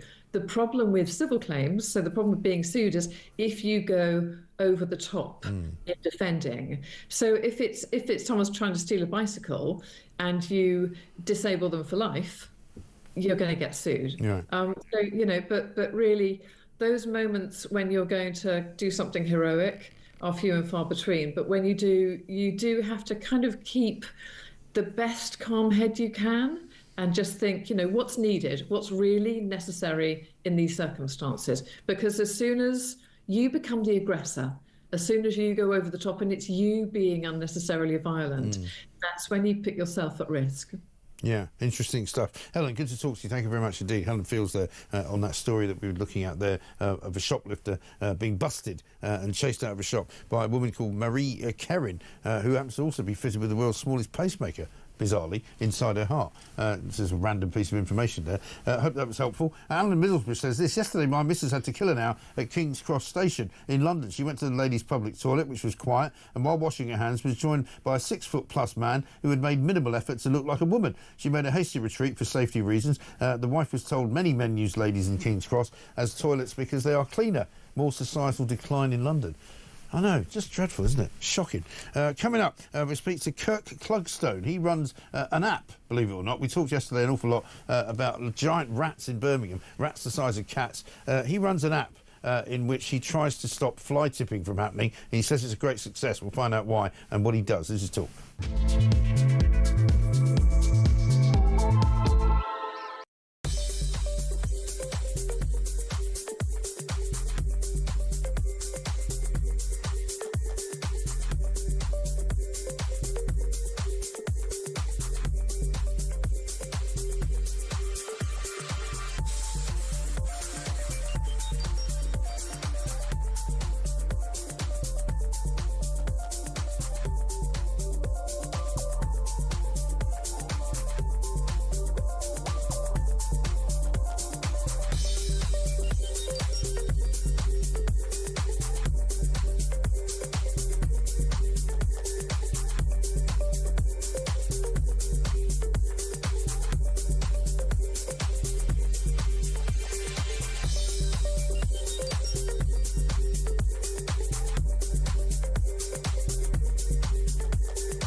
the top of the Old Bailey, they will see a statue called Lady Justice. Lady Justice has scales and a sword representing the balance and the importance of law to change things. But she also has one other thing, which is blindfolds on her eyes, because justice must be blind.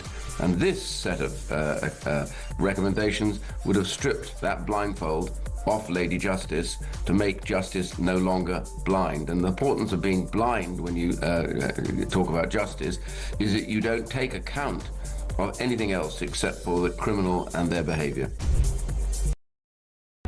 Across the UK, on DAB+, on your smart speaker, on your smart TV, and on your side. This is Talk. Welcome back to Morning Glory. I'm Mike Graham. This, of course, is the only place to come for common sense. We've got some more breaking news for you. Former Liverpool Mayor Joe Anderson and former City politician Derek Hatton are among 12 people charged with bribery and misconduct related to council contracts. That's according to a release from Merseyside Police this morning. We'll bring you more on that as it happens, of course. Let's talk now to Kirk Clugstone. He's the CEO of something called Skip Space, and we got in touch. Well, he got in touch with us yesterday because we were talking about fly tipping generally and the terrible state of Birmingham and certain parts of it overrun by giant rats. Kirk, a very good morning to you. Morning, Mike. Good to talk to you. Thanks very much for joining us. I thought we should sort of reach out to you and get from you what it is that your business does, because fly tipping is becoming a massive problem in this country for all sorts of reasons. But tell us what you do. Well, we developed an app a couple of years ago because I didn't realise how much cleaning up fly tipping cost the UK taxpayers. I thought it was maybe 10 or 20 million.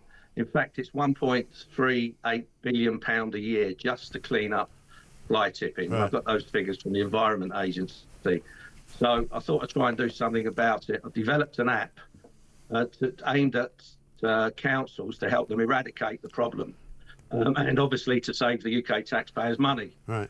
The problem I've found, Mike, over the last couple of years is they just don't want to engage the councils. Right. The ones that I've spoken to and had meetings with, they love the idea. They think it's brilliant, but it doesn't go any further than, a couple of meetings. So it's very, very frustrating when you think of what we could do to help. Right. We've offered our services for free as well to the first council that wants to engage with us and sign up to the scheme. Right. And nothing and so at all. The app works how? So if you were able to get a council to sort of, go into business with you, you would have an app that was operated by the council through your service, which would do what? Tell people when they can go to the dump. What does it do? What would happen is we would engage with the council and work out an advertising and marketing campaign with them to target known fly tippers and potential fly tippers. And the council then would download or give them a QR code to download to the person's phone. That QR code could then be shown at a council waste site, and the person then could dump their rubbish either for free or for a small fee, depending on how the council wanted to work it. But we know the only solution at the moment to fly tipping is cameras, and they normally only work after someone's fly tipped. Yeah. So it's not a real deterrent. We think that if we could get the message out there and say, listen, download our app, get some QR codes onto your phone, the council could decide how many they want to give out, and then the people could take the rubbish straight to the dump. Right. So it's a solution to a problem, because years ago, people could go to the dump and pay cash to dump their rubbish. The councils then stopped that, and then they made it card payment, and then they stopped that. And now you have to be a registered waste carrier. And a lot of people can't do that because, they haven't got a proper address. And a lot of people telling me now they have to make an appointment to go, even if they're just going as a private individual as well. Yeah. So we've got a solution. It might not be ideal, in terms of you're allowing people to dump their rubbish for free at a waste site, but then they're not dumping it in a country lane or outside your house or anywhere else. So unless we can try it, then we're stuck really, and councils don't seem to be interested. The Conservatives were interested, and I spoke to David Simmons, MP, quite a lot, and he was going to take it to ministerial level, but then they got voted out. Labour have got no interest, so now I'm thinking maybe I should try and target Reform to see if they could help. You never know. Emails. Talk to Richard Tice. I'll put you guys in touch because it might well be something he'd be interested in. Kirk, good to talk to you. We've got to run. Kirk Clugstone from Skip Space, a place where they have an app which could help the problem of fly tipping in this country. Here's one from Robert who says, we've closed our company down, made 10 people redundant. We've started a new firm with 2 people and will keep below the VAT threshold, so the government have lost out on about £350,000 a year just from us. Well, you see, that's exactly the kind of thing that Rachel Reeves doesn't even think about and doesn't even understand. Coming up in the next hour, we've got loads going on, and we're going to be talking to Robert Bates. Fraser Myers is here as well. This, of course, is Morning Glory.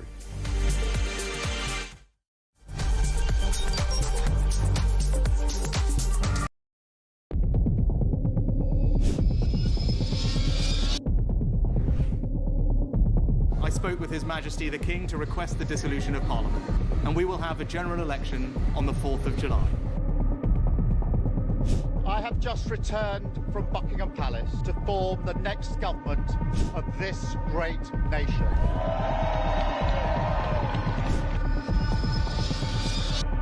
Take a look at what happened.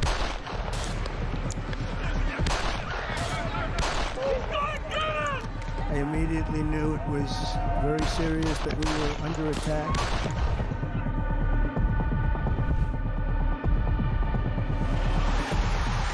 The time has come, and this surely is England's time. Williams, who scores, and Spain lead. The shot from distance is in.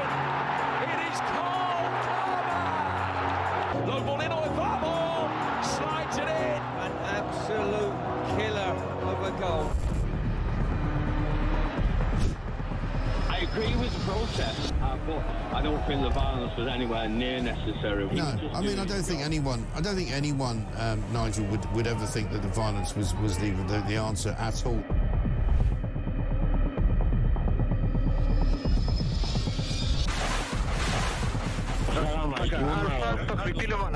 אזרחי ישראל, אנחנו במלחמה.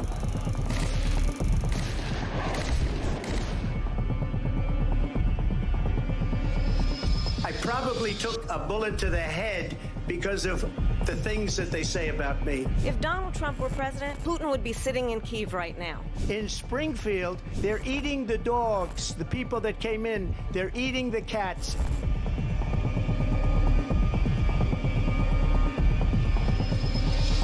Liberal left couldn't understand that this man could be anything other than the great newsreader, a man of integrity. Is it possible in any way, shape or form that Keir Starmer didn't know about these facts about the suspect in Southport? I find it extraordinary that he wouldn't know. It seems that the public has not been told the truth. No, there's nothing like an American election, I have to say. North Dakota has gone red, South Dakota's red, Texas is red. Many people have told me that God spared my life for a reason.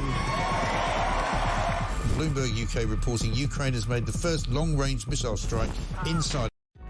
Across the UK, on DAB+, on your smart speaker, on your smart TV, and on your side. This is Talk.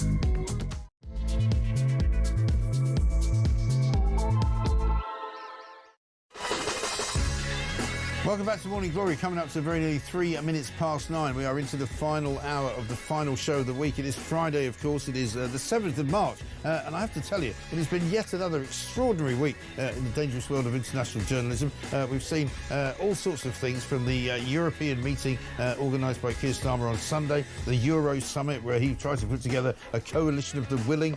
We watched that kind of disintegrate into a coalition pretty much of the unwilling. There was a meeting yesterday in Brussels between all the European leaders without Keir Starmer. Obviously, people say, well, he didn't go because we're not part of the European Union. Well, hang on a minute. I mean, he had what's his name, Justin Trudeau, at his meeting on Sunday. And, of course, the European leaders could have invited, if they wanted, Keir Starmer, but they didn't bother.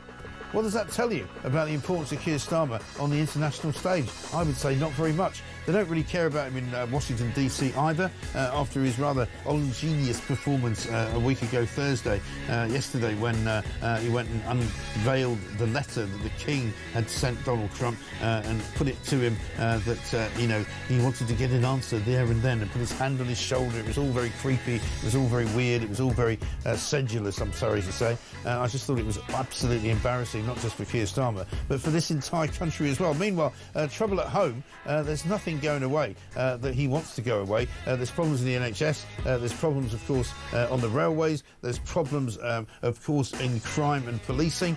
We've also got the two-tier justice situation, which we talked about yesterday.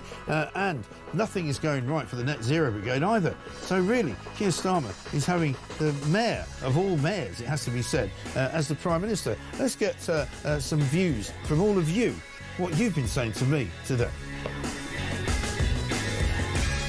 Oh, maybe we haven't got that. Have we got that?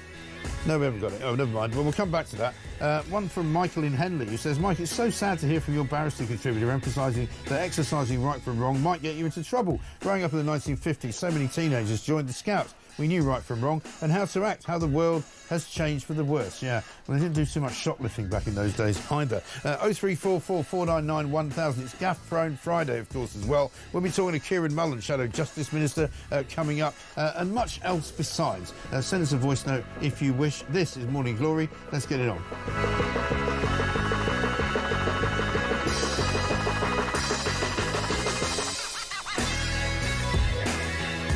We are going to be talking about justice, we are going to be talking about shoplifting, we are going to be talking about crime in general. We've got some very interesting messages coming in on that. Nikki in Slough says, Mike, I was in a card shop yesterday where a man was filling his bags with chocolate bars in front of us. He didn't speak English, just ignored us, telling him to stop. Shop person was on their own. I got security who didn't do much as he'd left the shop. I followed him, he handed his 2 bags of booty over to 2 others and disappeared.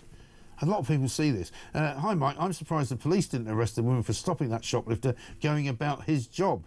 Well, exactly right. And, of course, Anna in Surrey says, could you ask the ex-barrister what's acceptable to do to the bound and gagged burglar currently lying in my conservatory? So far, all I've done is ask him, do you want to play a game? I have to leave for work soon. OK, Anna, it's interesting text. Best one of the week, really, that. I hope it's not true. But if you are leaving him, if you go off for work, just leave him there and see what he does when you come back. Let's get a gaff, because it is Gaff-Prone Friday. Here's Julie Hartley-Brewer. This is to turn you into a domestic goddess, OK? So we need a lot of help there. But anyway, we... Wow! I'm sorry. Wait a minute. Now, wait a minute. No, well, I will not have that. Listen, I am a domestic goddess, much to my husband's surprise and my family's surprise. Julie was telling us earlier that she can't speak, which is great news for her husband. And she said that, not me. That's why she's been off for the last couple of days. Rachel Reeves, get her over to Paris. Oh, we've done that one. This one from Sean. Mike, it's Friday. The French bomb squad will be working from home today, says Sean in Bridlington. Comment allez-vous? We've just discovered a World War II bomb on the tracks of the Eurostar. I mean, where has it been for the last 75, 80 years, for heaven's sake? Anyway, never mind. Let's talk to Kieran Mullen, MP, Shadow Justice Minister. Kieran, very good morning to you. Good morning. Thanks for having me. No, thanks very indeed for joining us. Looks like a lovely day down there in the sunny Westminster. Good to have you here. A lot of stories about shoplifting going on at the moment. I mean, it seems to be that the police and crime bill came and went sort of in a bit of a flash of nothingness last week. Not much really has changed, it would seem to me. Keir Starmer put out a tweet yesterday saying it's the responsibility of the government to keep our streets safe and our communities safe. And he's not really doing that, is he?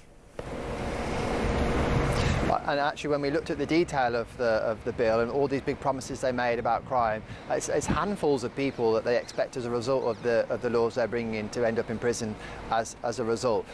Shoplifting is not new. I was lucky enough to spend time as a volunteer policeman myself, tackling shoplifters. But what's become apparent is that now organised criminal gangs are involved in shoplifting. I speak to shopkeepers in my constituency, and I'm sure your listeners have heard it about brazen attempts to clean out entire shelves at shops, and it's absolutely clear that the local police forces, chief constables, we were clear to them they need to focus on this issue and follow up any reasonable lines of inquiry, and Labour need to ensure that attention, that focus remains. Yes, absolutely right. Let's talk about the big story from this week really on justice, which is the two-tier sentencing story. story. It seems to me from the front page of the Daily Telegraph today, the Justice Secretary, Shabana Mahmood, says she can't stop them doing it, so she might have to legislate in order to stop them from bringing in this guidance which would tell judges to basically treat people differently when it came to sentencing them. I mean, how have we managed to get here? Well, this guidance is totally wrong, and we're clear about that. We should not be embedding in the justice system what is essentially racism, treating people differently because of the colour of their skin. And I'm afraid Labour are asleep at the wheel on this issue. The legislation that the Labour Justice Secretary has said she'll use to do this kicks in after these rules will start in April. So we would actually be left for many months with racism in our justice system. We've been clear as the Conservatives and our Shadow Justice Secretary that, one, we will take legal action if we can to prevent that guidance from kicking in, and that actually they should be committing to emergency legislation if necessary in coming weeks if they have to make sure this guidance does not kick in April. Yes, I mean, I think it seems remarkable to me that they would even consider doing something like this. I mean, surely it must be against all sorts of equality laws, wasn't it? Absolutely, and it's based, I'm afraid, on a kind of lazy interrogation of the statistics that suggests that particular ethnicities are more or less likely to be prosecuted or sent to prison. Actually, it's very hard to make those kinds of assumptions. There are different patterns of crime in different areas. There can be overlaps with poverty or where people live, perhaps in metropolitan areas where crime tends to be higher. To jump from those sorts of basic statistics that we don't really understand to then saying we have to embed racism in the justice system in the other direction is completely wrong. We're completely opposed to it, and as I said, Labour may be saying that they're opposed to it, but they're not committing to the absolute necessary action that it will take to stop this kicking in April, which it will do at the moment.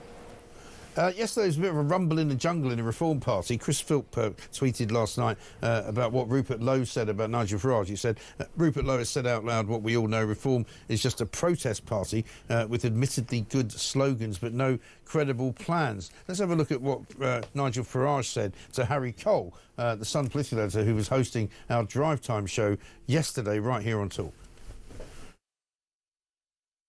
We are not a protest party in any way at all. That is utterly wrong. Utterly, completely wrong. We are an entirely positive party. Come to any Reform event and the positivity, the energy, and perhaps you should come to one or two. I've been. I came to your one in Birmingham. There were fireworks. Well, look, do you know what?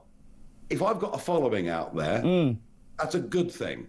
If I hadn't, we wouldn't have won any seats in Parliament at all on the 4th of July. Including Great Yarmouth, I presume you put in that. Wouldn't have been a cat's chance in hell, would there? Come on, be honest about it. Yeah, I mean, in the Sun today, we've got Nigel blasting back to his own MP, Rupert Lowe, basically saying he's not sure that whether he will end up being an MP for Reform at the next election. What do you make of all that?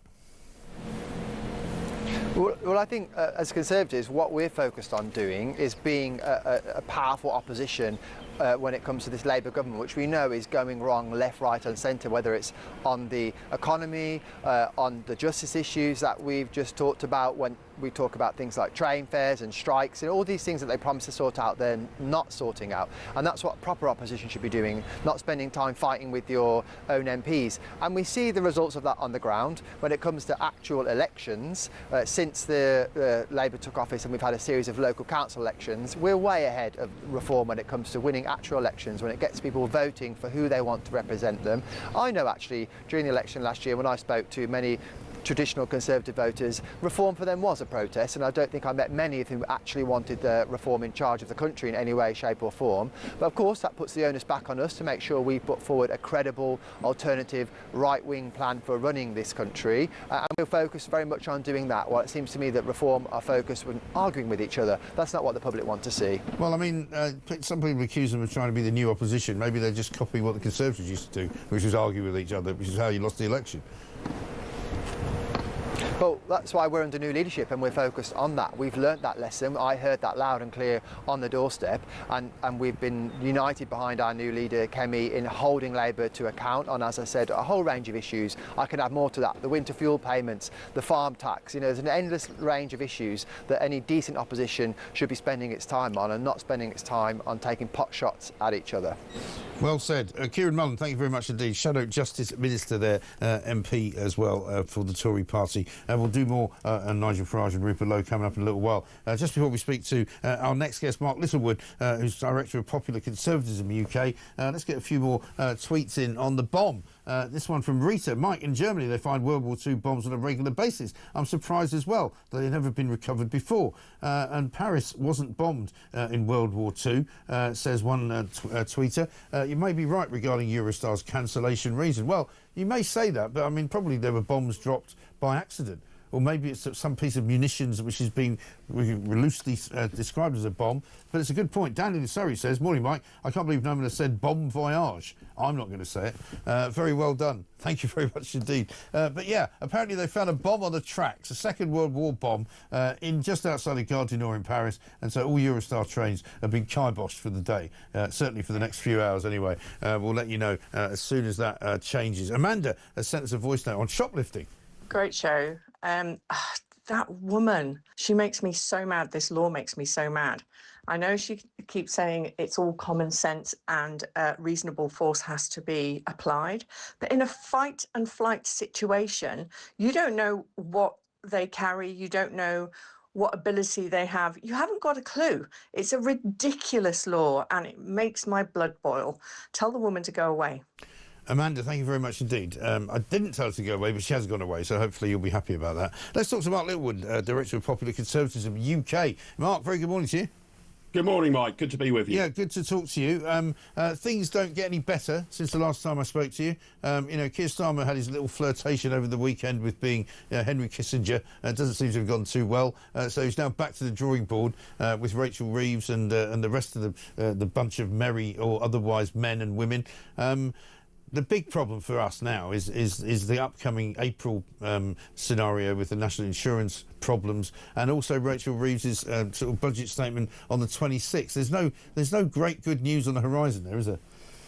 No, I'm afraid there isn't, Mike. And as they used to say, cheer up. Things can only get worse because I fear things are going to get worse. I mean, this government, after just a few months, has completely run out of road. Yeah. The so-called fiscal headroom, that's to say the margin of error that the Chancellor's got to play with to either increase spending or reduce debt or lower taxes, has completely evaporated. The UK economy is being taxed to death and regulated to death. That's why we have virtually no growth. We may even dip into a recession. If you have virtually no growth, then tax revenues into the exchequer flatline or go down. So you get into a sort of death spiral, and that's really what the Labour government's found itself in. Yeah. So expect a mixture of more debt, more tax rises and spending cuts when we next hear from Rachel Reeves at the dispatch box. Yes. I mean, she talks about spending cuts, but where can she realistically make them? I mean, they talk about sort of thinning down the welfare budget, getting rid of benefit claimants and putting people back to work, which all sounds great. But, I mean, every government that's ever been around, I think, since I've been alive, has said that they're going to do that, and none of them ever do it. Yeah, that's right. I mean, if you're serious about getting public spending under control, Mike, there's really three budgets that you've got to look at. There's the welfare budget, which is the largest. Then you've got the health budget. Yeah. And then you've got the education budget. Combine those three, way more than half of total government expenditure, I think nudging 2/3 of government expenditure. So you can cut other things as well, but they tend to be at the margins. I think there needs to be a complete overhaul of the welfare system. We need to retarget welfare payments on the people who really need them, the sort of, I don't know, the bottom 5 or 10% of society. She's probably got to grasp that. I think we've also got to stop welfare sort of going up with wage growth and all of the rest of it. I think we've got to ask people on welfare to try and get themselves off welfare, and in the meantime not to expect generous uplifts each year. But exactly where you slice it is an incredibly difficult problem. And the additional problem they've got is, in my view, all of this was completely foreseeable before the election. Yeah. But Labour didn't sketch out any sort of plan for making reductions. So they've got no real mandate to do it, even though it was pretty obvious that there was going to have to be a consolidation of public spending. So they're not just in an economic problem, Mike, they're in a political problem as well, because they haven't laid out to the electorate how they were going to go about balancing the books. But you can't have forgotten, Mark, surely, that before they got in, and as many as, I think, 2 days before they got in, Keir Starmer was busy telling us that everything was fully costed, they were ready to hit the ground running, not just in one department, but in every single department of government. I mean, he was very clear about that. He wasn't very clear about much, but he said, absolutely categorically, without fear or favour, we will not do anything that we can't afford to do, and we know exactly what we're going to do because we've got a plan, and they haven't got a plan. And that was the mantra. And it was very clear that, one, they didn't have a plan, two, they couldn't hit the ground running, and three, they did loads of things that weren't costed.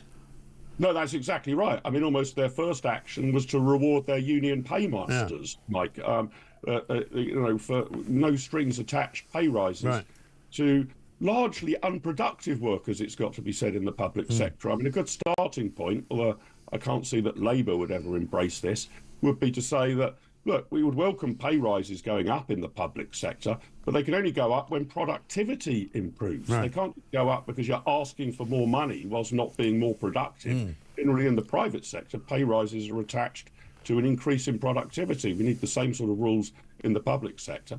They complained about this £22 billion black hole, which I think was largely confected.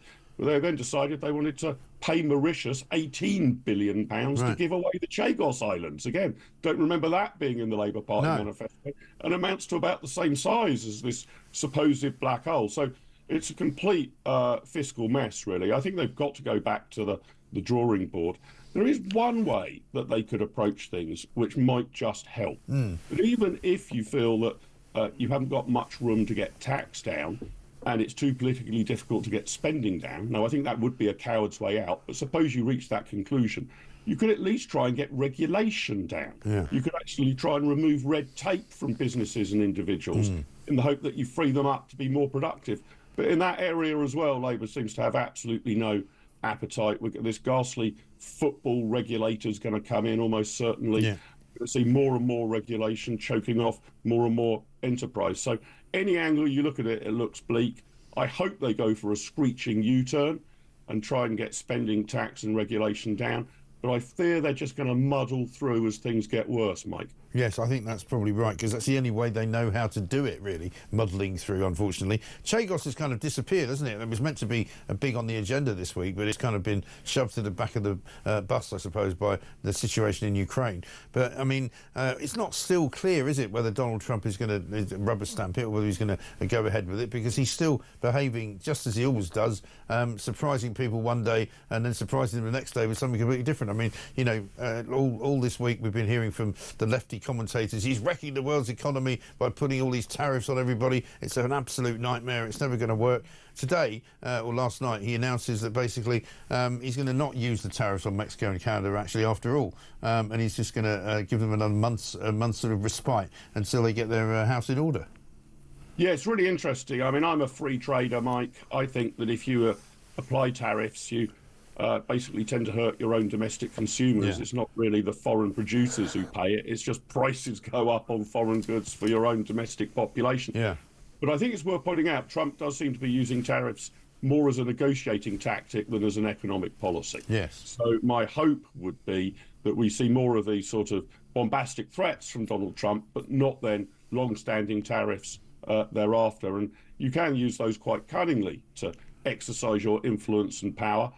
He certainly did that very successfully, you might remember, with Colombia, who were refusing to take Colombian deportations back from the USA. He threatened Donald Trump an economic sanction against them. They U-turned immediately. So whether you love him or loathe him, I think he's quite a canny negotiator. But part of that, Mike, is because he's a very unpredictable negotiator.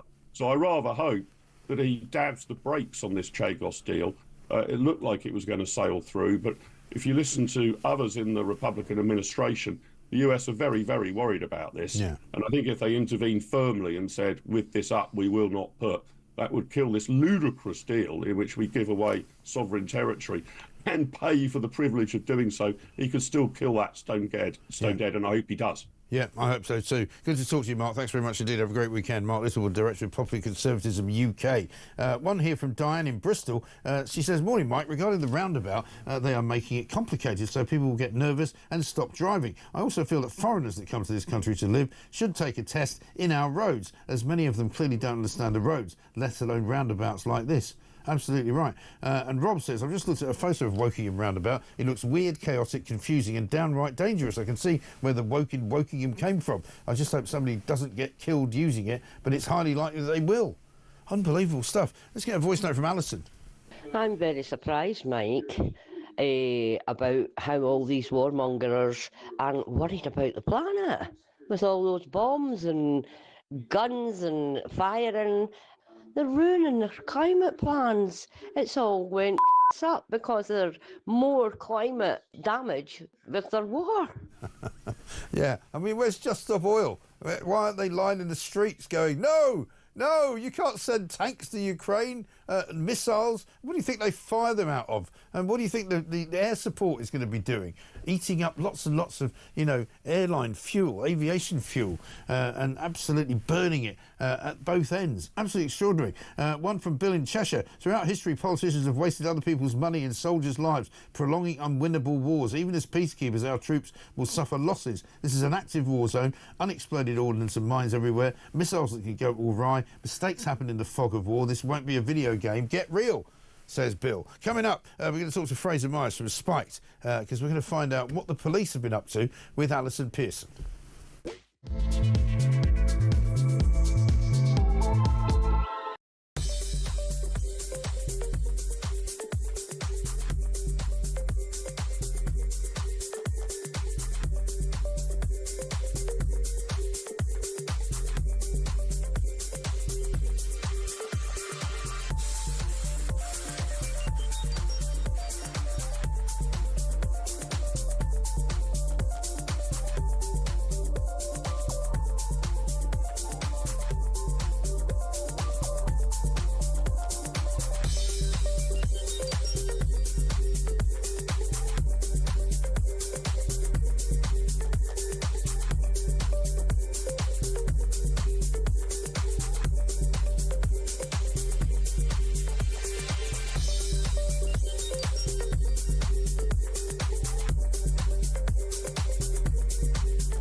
Robert Jenrick was in the Home Office when this was going through the Home Office with internal consultation. Let's be absolutely clear. Yeah. We don't want any form of two-tier justice. That's why Shabana Mahmood's been absolutely clear on this, that she's written to the Sentencing Council asking them to review their position. If they don't review their position, we'll be taking action legislatively using the powers that Parliament has, because it's right that the Sentencing Council is independent, but it's also right that decisions on minimum sentences are informed by what Parliament wants.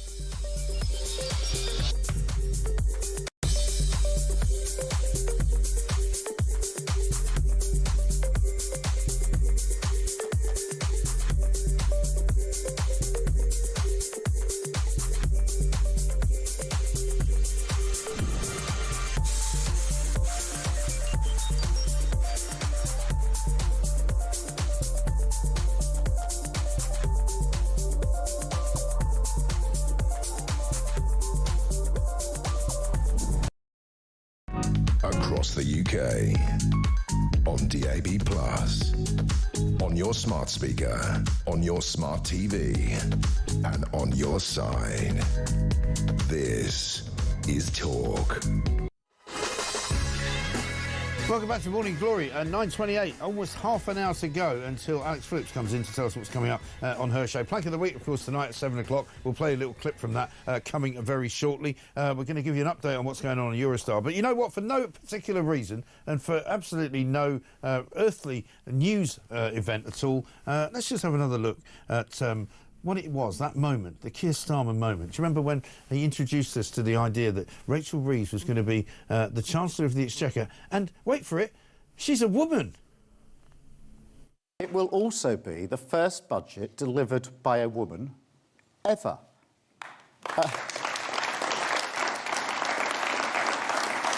That is a moment of pride.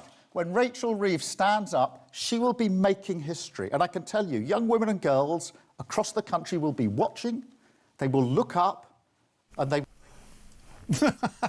Yeah, it's still not properly edited. Twice we've had a go at that. And they'll look up, basically, and they'll go, what the hell is she doing? Why is she wrecking the economy? That's what I want to know. It is unbelievable, isn't it? Let's get a voice note from Dave. Good morning, Mike. Dave in Spain here. Great show. This World War II bomb they've supposedly found next to the railway tracks in Paris. Hang on, the French surrendered so quickly that I don't think the German Luftwaffe ever bombed Paris, did they? I'm not too sure they ever did. This is a very good question. All I can think of now in my head, of course, is Peter Sellers as Inspector Clouseau walking around going, is there a bomb? Is there a bomb in my room? Is there a bomb on the Eurostar track? Because, yes, there were no bombs in Paris. They didn't ever bomb it.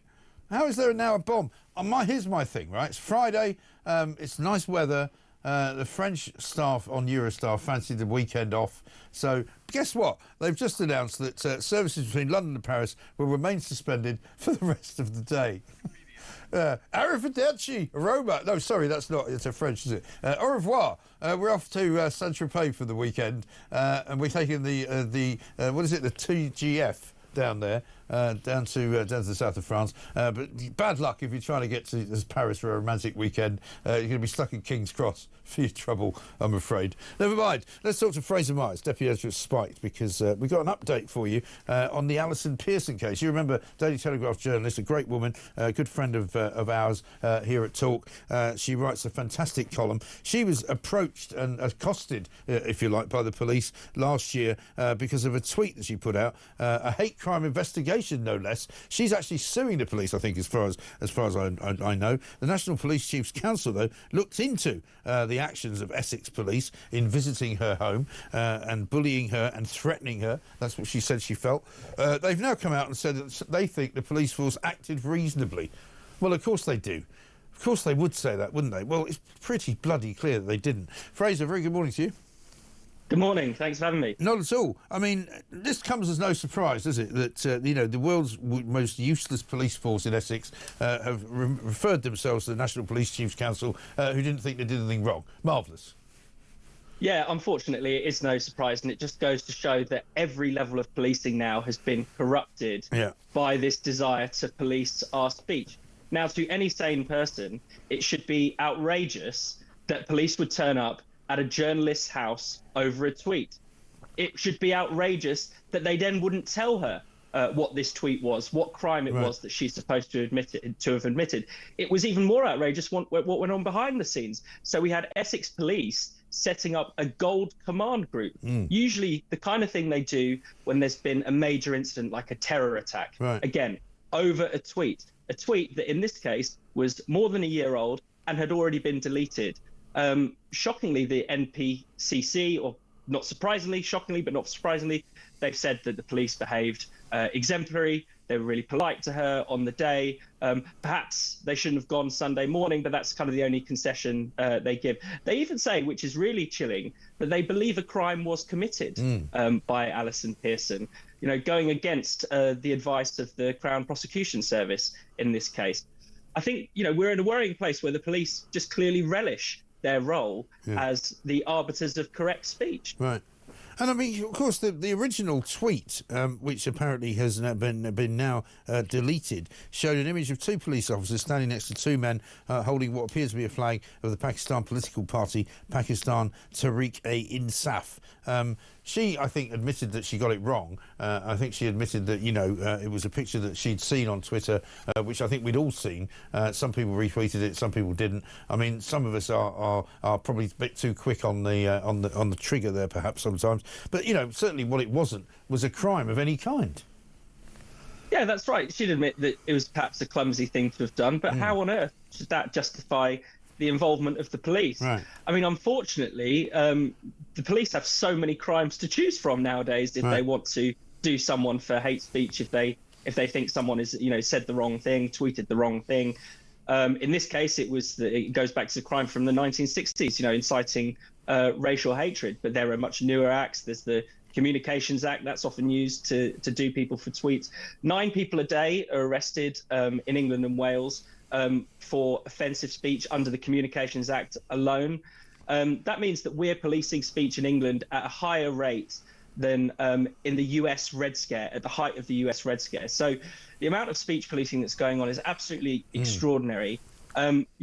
Obviously, look, it's not the Soviet Union, it's not the GDR, but this is unprecedented for a supposedly free country. So don't let anyone ever tell you that there isn't a free speech crisis, that this is a moral panic, that this is just talkTV, whipping themselves into a frenzy. This is a real problem. It really is. And the thing that staggers me is that, almost every single week we hear from politicians that, they don't want anybody to be pursuing these non-crime hate incidents. The police forces all around the country have been told, stop investigating these, stop spending police time and wasting police time on them. And yet they seem to continue to do it nonetheless.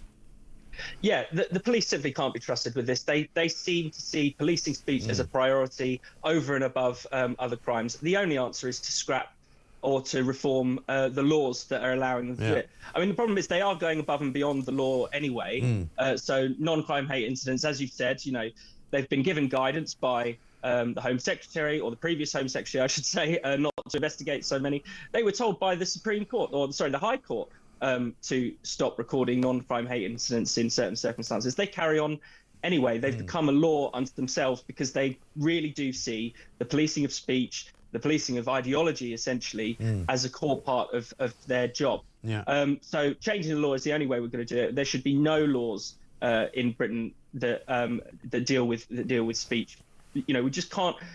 The fact is, we just can't trust the police to make a good judgment on what is, on what is genuinely criminal and what's not. So don't let them have the power at all, I'd say. No, because they seem incapable of actually interpreting the law anyway. They don't seem to really know. I mean, like we saw the incident the other week up in Manchester where the grandmother, Helen Jones, I think her name was visited by 2 plainclothes police detectives, not because she'd committed a crime, specifically because she hadn't committed a crime. They decided to go and visit her to tell her that she was the subject of a harassment complaint by a counsellor whose resignation she had asked for, which seems to me to be entirely against all of the guidance that they get from any government. Yeah, and so what you end up with is a situation where the police almost act as the almost personal enforcers for whoever is the most easily offended person in the room. Now, that could be a counsellor who's upset that an old lady has asked them to resign. That could be in the case of Alison Pearson. I think it was an ex-civil servant who rang up to the police to complain. And even what's bizarre is, we have these things called non-crime hate incidents that we often talk about. In both cases, not even a non-crime hate incident had been committed, but these have allowed the police to intervene in all kinds of things, from everything from playground insults to one man managed to complain about an aggressive haircut and had a non-crime hate incident logged against his hairdresser. Wasn't it James O'Brien, was it? Have you seen his hair?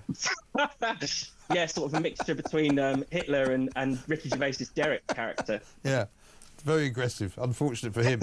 But, when is this all going to end, do you think? Because you don't get the sense that Keir Starmer has quite the same zeal for free speech as everybody else seems to have. I mean, he would love to shut down any criticism of him and his government, wouldn't he? Absolutely, and a lot of this was ramped up by Keir Starmer back when he was the Director of Public Prosecutions. So it was under his tenure that we had the famous Twitter joke trial, where a man said that jokingly that, you know, if there's any more delays at my local airport, Robin Hood Airport, yes, I remember that, then I'm going to blow it up. Right. And it was actually at the personal insistence of Keir Starmer that this man was pursued through the courts. So clearly he is a real zealot when it comes to these issues. He will say, look, when he's asked by journalists, he said, oh, I don't think the police should have gone to Alison Pearson's house, because he knows where public opinion is. But, you know, the Labour government wants to beef up the already stringent Online Safety Act. Yvette Cooper's talking about increasing the use of non-crime hate incidents. So everything's actually going in the wrong direction on this front, unfortunately. Yeah, absolutely right. Fraser, good to talk to you. Thanks very much indeed. Fraser Myers, Deputy Editor at Spiked. They're talking about the Alison Pearson case, which rumbles on. But of course the police have decided to investigate it and worked out that they didn't do anything wrong.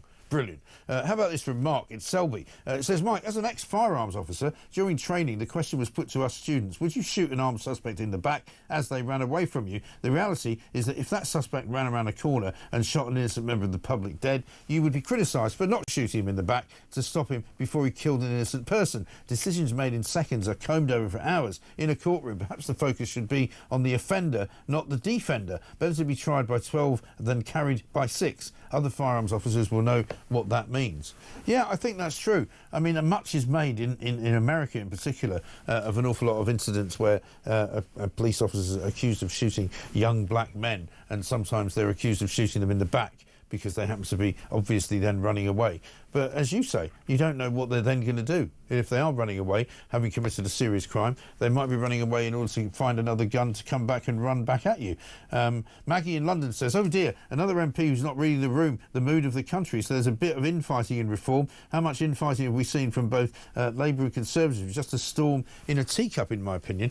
Yeah, I think it is. Absolutely right. While we're on the subject of reform, actually, Richard Tice was on Question Time last night, and I think we should show you a little bit of it, because basically I thought he did an incredible job, because the one thing that you can tell, and I don't watch Question Time every week now because it's no longer essential viewing. If there's somebody interesting on it, I will watch it, and if I'm still awake when it's on, I will watch it, but generally speaking, there's no real reason to watch it. But Richard Tice was a reason to watch it last night, and one of the things that I found really interesting was that the crowd, the audience, which, as you know, is generally pretty anti-reform, pretty anti-conservative, generally speaking, a lefty audience. This was up in Yorkshire, I think it was, Shipton, where it went last night, and an awful lot of people were clapping an awful lot of what Richard Tice had to say.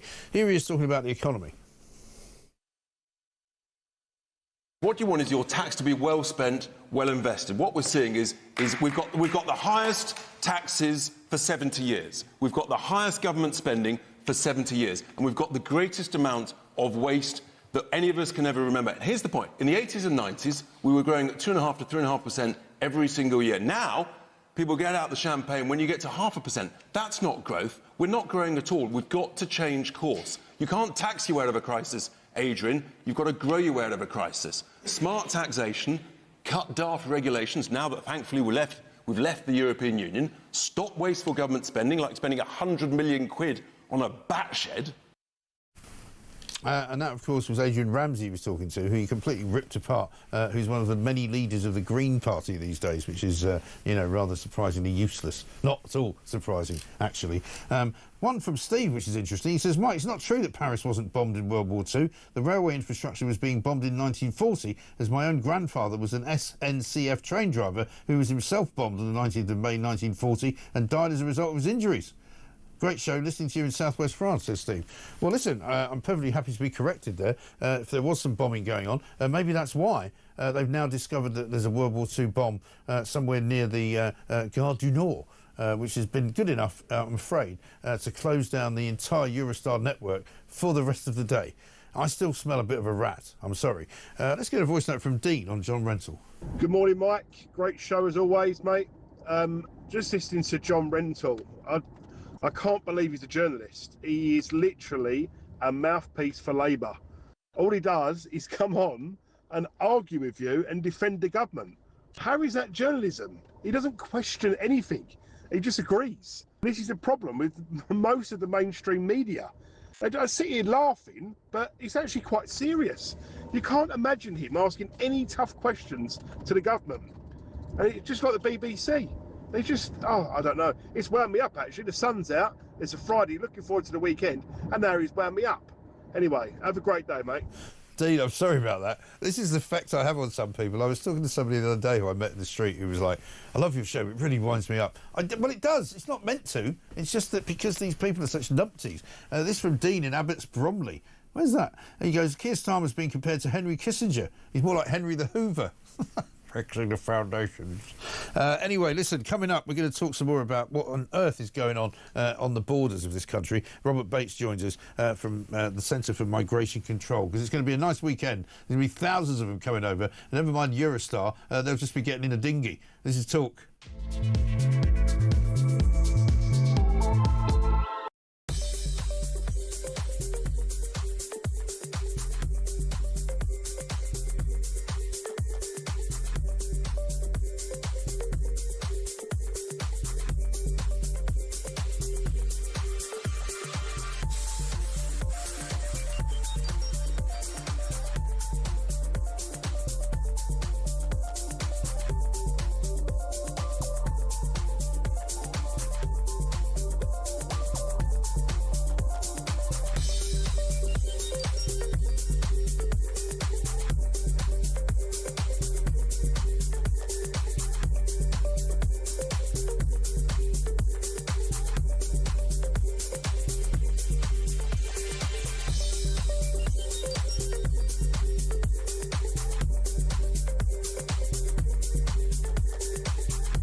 Across the UK, on DAB+, on your smart speaker, on your smart TV, and on your side.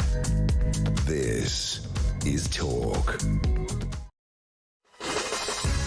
Welcome back to Morning Glory. It's 9:45. I'm Mike Graham with you all the way through, of course, until 10 o'clock. It's only 15 minutes to go. It's Friday. We'll be playing you a clip from Plank of the Week coming up in a little while. But it is going to be a very nice weekend. I was saying it's going to be barbecue weekend, I think, because the sun is out, the skies are blue, the seas are calm, and Eurostar's not working. So you can be pretty sure they'll be putting on a few extra dinghies this weekend to bring some more thousands of people on from the diaspora of North Africa and the Middle East. Robert Bates is here. Very good to see you, Robert. Research Director from the Centre for Migration Control. Finally, we get you in the studio. Good to see you. Thank you very much indeed. I mean, this pleasant spring weather is great for everybody to have a nice time this weekend, but it means more bad news for the border force and the illegal migration scenario, doesn't it? It does. Well, English spring, what does that mean? It means daffodils, lambs and boatloads of blokes coming across the English Channel, unfortunately. That's what it's been boiled down to. I think we saw a couple of weeks of the numbers having dropped somewhat, but since the start of March we have now seen 1,200 people coming in just a few days, you know, probably costing us over 45 million during their stay in the UK. And I think the Home Office probably thought they were starting to see the results of their grand plans with their numbers having dipped somewhat towards the end of winter. They were probably thinking that their trips to see Maloney and their banging on about smashing the gangs were finally beginning to bear fruit. But unfortunately, as anyone with common sense can see, if you don't have a strong deterrent in place, then you are doing absolutely nothing to stop those people coming across the channel. And over the course of the last few days even, I mean, it's already 1,378, I think, the total for this week. It's starting last weekend, but it was also quite nice. 3,434 have arrived since the the start of the year, 26,676 since Starmer became Prime Minister. The numbers just keep going in one direction. There's no respite, is there? No, and I think we're actually as well about 25% up where we were 12 months ago. So the problem clearly is getting worse. But the difference is now we have a Labour government who have put their whole political capital well and truly in this plan of smashing the gangs rather than stopping the boats. Actually stopping the people. Although, of course, Rishi Sunak's now rode back on that slogan as well. But they've kind of created this really ornate plan that actually really misses the point. And you want to speak to any parent, you want to speak to anyone that has to deal with young children. If you want to deter someone from doing something you don't want them to do, you have to make the consequences for that act very clear and very forthright. Unfortunately, we don't have that at all. Well, no, it's quite the reverse. We reward people for coming here by giving them somewhere to live, by giving them money, by giving them shelter, by giving them clothing, by giving them phones. I mean, this is never ending, and probably by giving them citizenship. Exactly, trips to Anfield, and as you rightly point out, the Labour government have scrapped plans from the Conservative Party, an actual act that passed into law that would have meant that anyone that came into the country illegally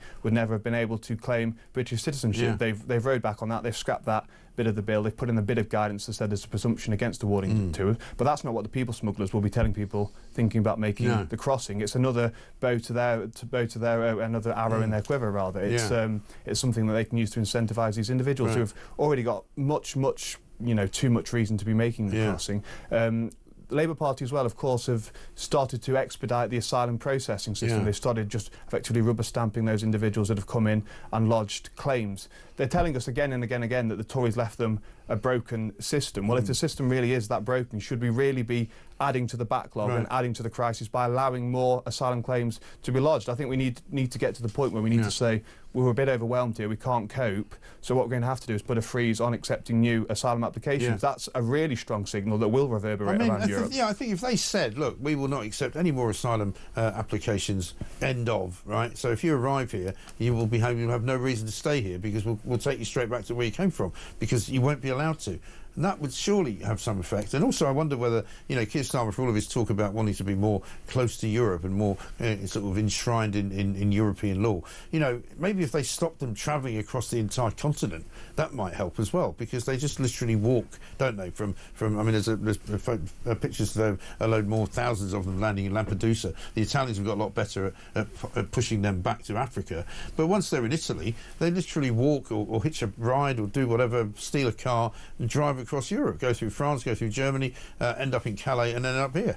I think there'd be something in that if we hadn't seen that Keir Starmer was such a walkover when it came to talking with Europe. I think if we were to enter into any kind of grand scheme on asylum seekers with Europe, we'd actually end up with the Dublin regulations or an equivalent put back in place, which people often say was key for us being able to remove people back to Europe.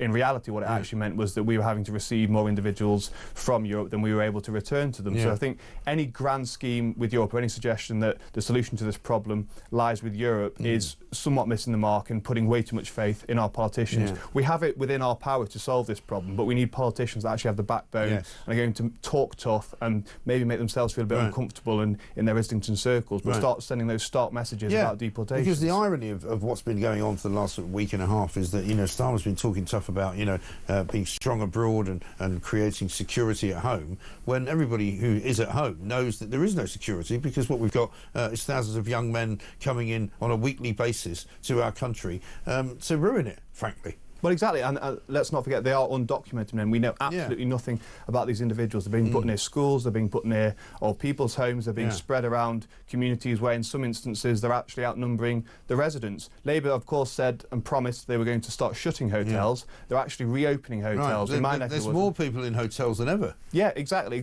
And so these grand promises that were made and, compared to the Tories' track record of failure, they seemed wonderful and they were promising sunlit uplands.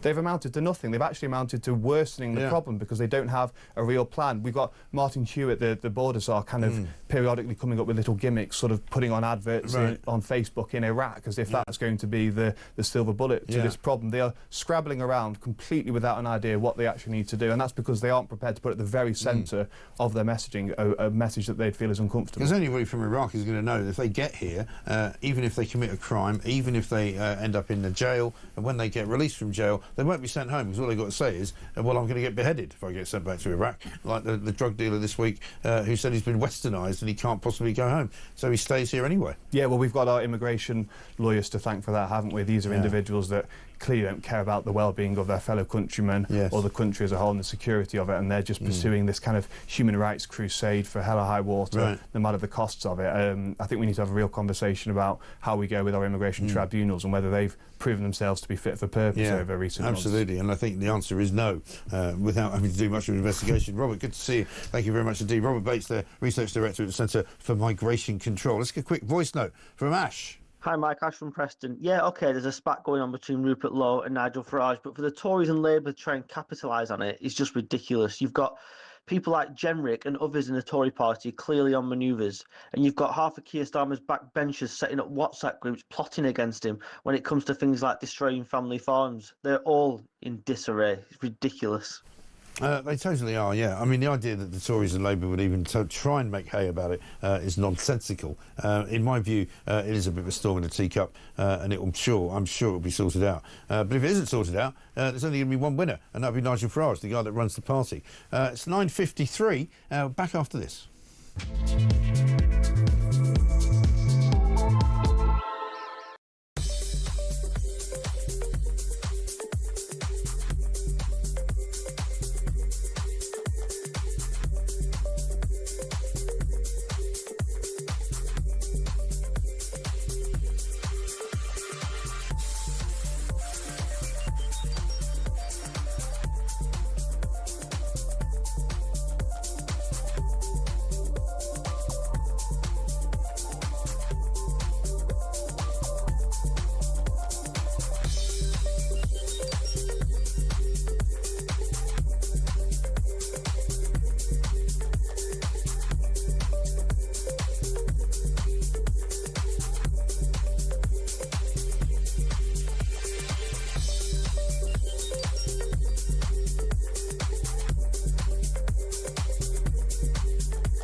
Across the UK, on DAB+, on your smart speaker, on your smart TV, and on your side. This is Talk. Welcome back to Morning Glory, 9:57. Alex Phillips here very shortly. Tom says this: a young guy tried to rob me of my mobile phone last night whilst I'm waiting for my night bus home after work in East London. The guy and I exchanged blows and karate kicks in the middle of a main road, and eventually he scampered off empty-handed after a lovely Polish van driver stopped and spooked him. And one from Mike in Whitney. Ray, shoplifting. I just got a fine via a police van parked all morning on a straight piece of dual carriage around the Oxford Ring Road. It goes from 70 to 50, so easy meat unless you slam on your brakes. I returned the fine form, adding, could you park a van outside a supermarket all day filming the shoplifting? Yeah, good point. Let's get a voice note from Chris. Good morning, Mike. Chris from Barnsley. Great show as always. Looking forward to a fantastic weekend. Can you just inform our Prime Minister that while he's wandering around in no man's land, being nobody's friend and nobody's leader, that I'm still using the hairdryer to try and dry stuff in my house like he suggested months ago? Is he going to help with the electric bill? Come on, Kia, help us out. Yeah, he's going to help with the electric bill. He's going to help by putting it up by another 111 quid. Let's get a promo for the planks, because it's Plank of the Week tonight, 7 p.m. Check it out.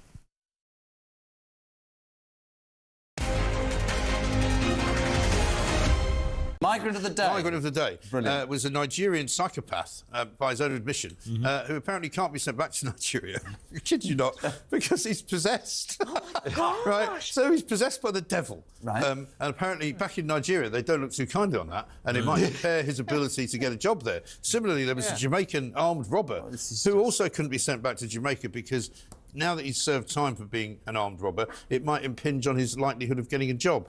In Jamaica. Here? So better to stay here and live off benefits? Yeah, exactly. Yeah, brilliant. Okay. At no time, won't he? He'll be... yeah, he'll get the keys to your house, no problem at all. Yes. Alex Phillips is here.